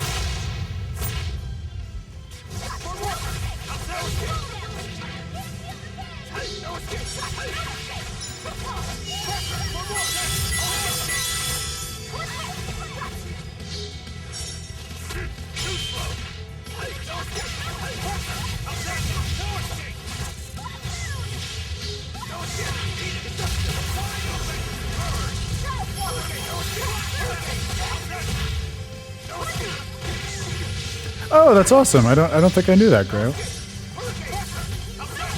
I'm always curious about how especially people with whom we really resonate find us in the first place. Reddit has always been a good place for finding the ones who who get what we're all about, so I'm happy to hear that.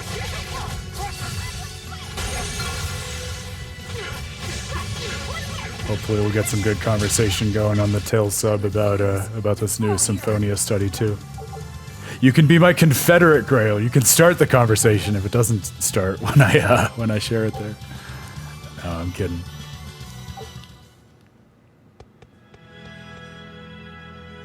But yeah, I mean, say what you will about social media, I do find that, at least for game series like Tales, Reddit especially remains, I would say, decently positive and productive place for having thoughtful conversations about the games and their storytelling and everything with people who really get them and just appreciate them and like talking with other people who share that passion, which is really nice and uplifting. The double break! A classic. I think I've used one life bottle in this entire game so far. Go figure. Maybe I should take it up to moderate at some point.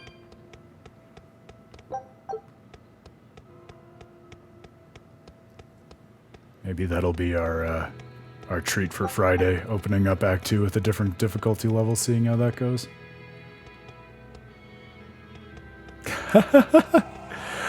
I am interested, Grail, because like I've said more than once, I mean, my kind of long-term hope for Tales of Praxis is I think it really would be cool and nice if there was some, like, back and forth between the stream and the articles where the experiences that we had on stream kind of more directly informed the analyses and vice versa. And I'll be interested to see your take because I think the Symphonia article could be a nice test case for that because like there are screenshots and a couple of GIFs directly from the stream. The whole premise of it is thinking through like an experience that very directly happened on stream where I'd been really bigging up doing a Kratos run of Symphonia and then accidentally ended up with Regal instead. So, and I feel like having that like layer of the stream experience to work through and think about definitely added a lot to it for me. So hopefully it will for people reading it too, but we'll see.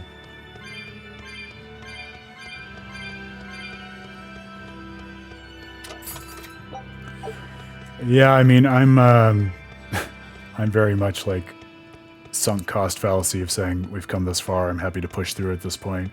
But you tell me, my friend, since it's a quieter night when you and I are hanging out, if you have to go, I'm happy to also wrap it up early because I don't want you to miss anything. But if you're happy to push through, I am also happy to see this through to the end, given that we've done all of the exploration at this point.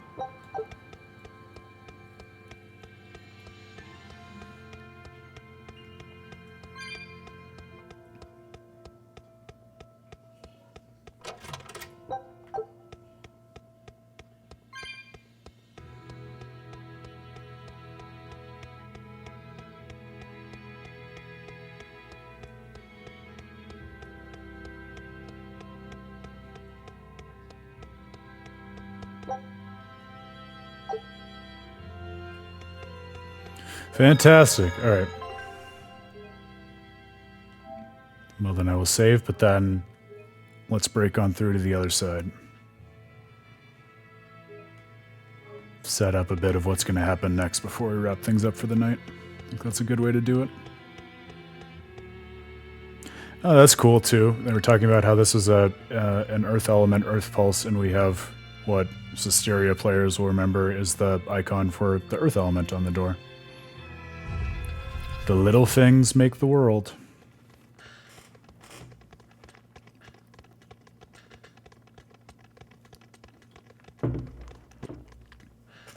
Eleanor! I thought you'd be long gone.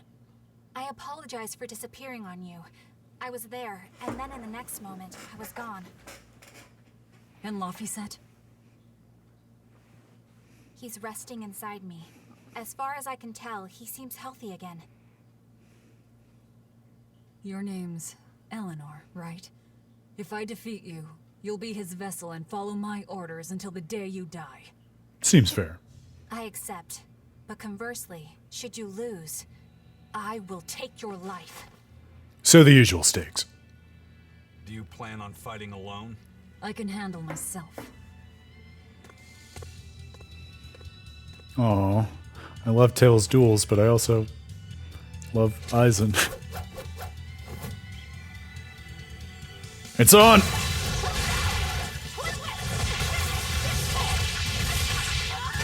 Oh, Jesus. I forgot how brutal those attacks are. It's me versus you. I'd better not hear any excuses after your defeat then. Ugh, paralysis, gross.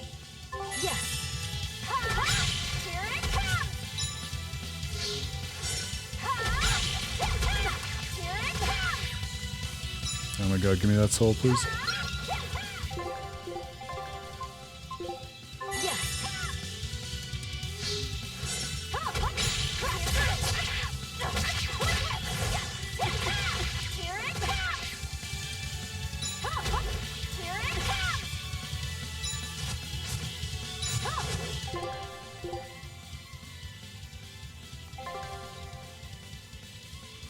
This game's rose in what sense, Grail? What do you mean by that?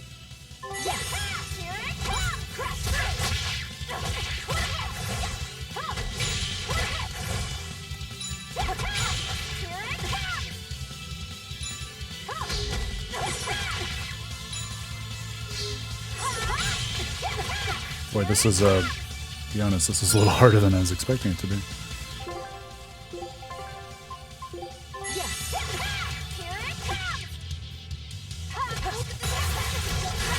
Oh, that'll help.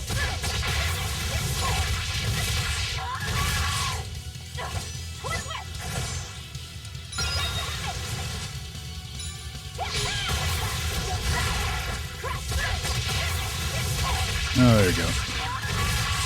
I think I just got in a weird groove where I wasn't getting enough souls to pop off with their soul break.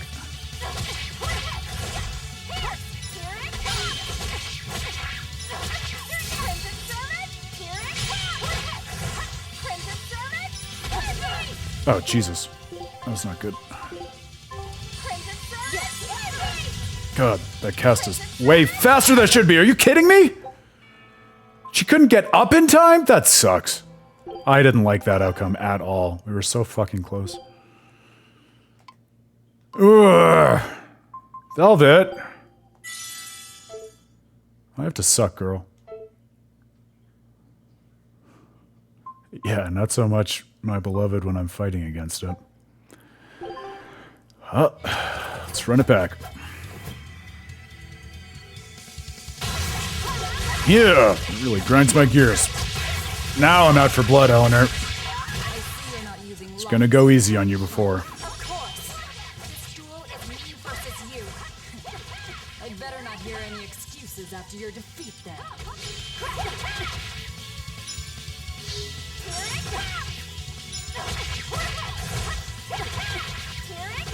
Leave me alone. Leave Brittany alone.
You get what you fucking deserve! Alright. That was what I was trying to do the first time. We're done here. Never let your guard down, even when victorious! Damn, she too has learned from Artorias. I know you can't kill me as long as I'm his vessel. I'm just abiding by the same terms. Had you won, you'd have killed me. True, but a duel is a duel. The Abbey shaped you well. However...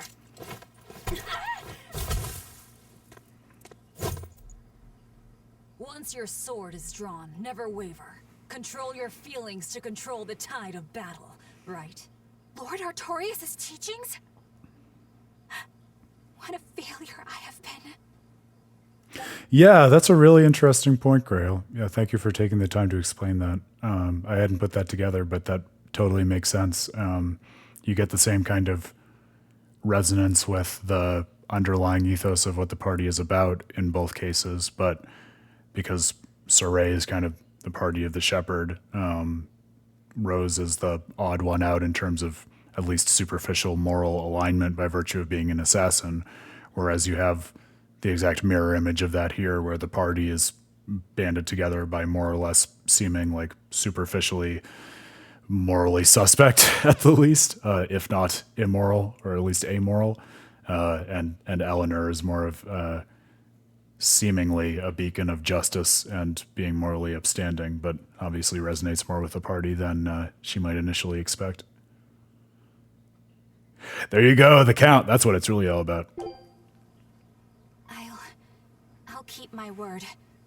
I will follow your orders. To the day I die! Don't! My body, I can't move! How? Since when can a Moloch overpower his own vessel?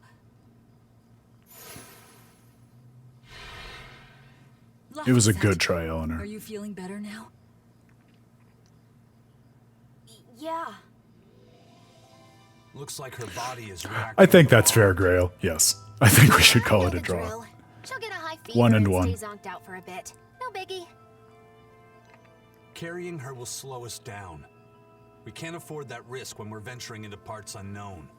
Let's rest here until she's recovered then. She's one of us now, isn't she? As long as she's Laphicet's vessel. That's true.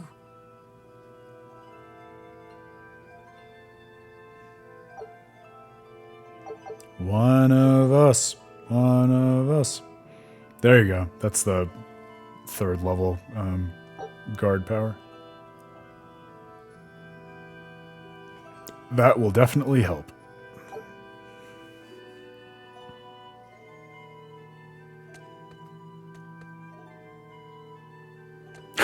Yeah, that's right, Grail. It only took, what, 18 hours or so? Sounds about right. Welcome to Tales. All right, I think that's going to be a good place to call it since we have all these conversations to have. Although, there's a save point over there. It just feels more climactic to use a real save point as opposed to a quick save. Yeah, agreed, Grail.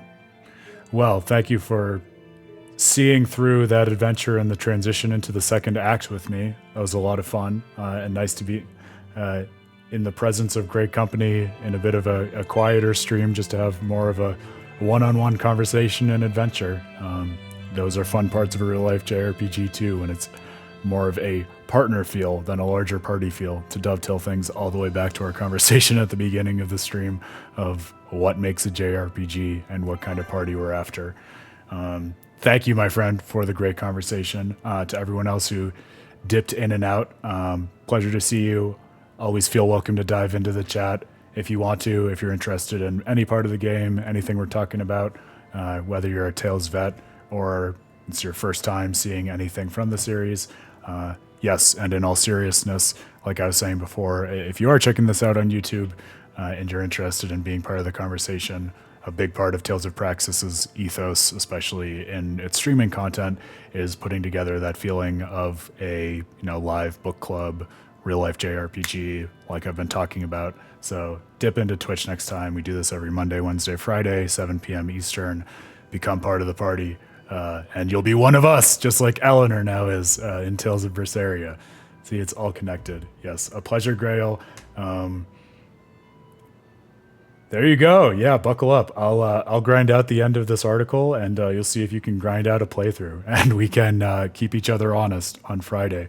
It'll be a fun stream on Friday. Like I said, 7 p.m. Eastern.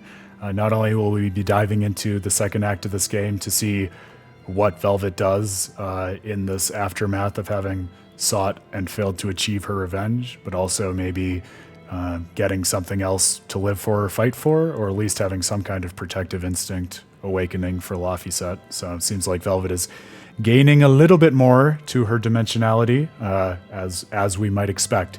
So it'll be fun to see where that goes, to dive in, kick off the weekend, right?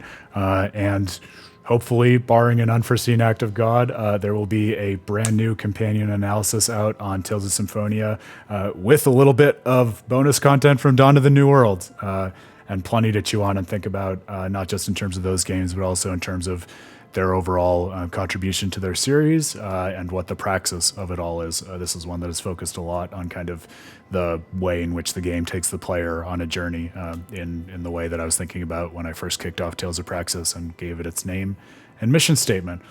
So look forward to that. Look forward to more of this. In the meantime, as always, I will wish you to game well and enjoy the many interactive stories of the medium. I'll see you back here 7 p.m. Eastern on Friday. I'm Aaron Suduko, the founder of With a Terrible Fate. Till then, my friends, have a good one.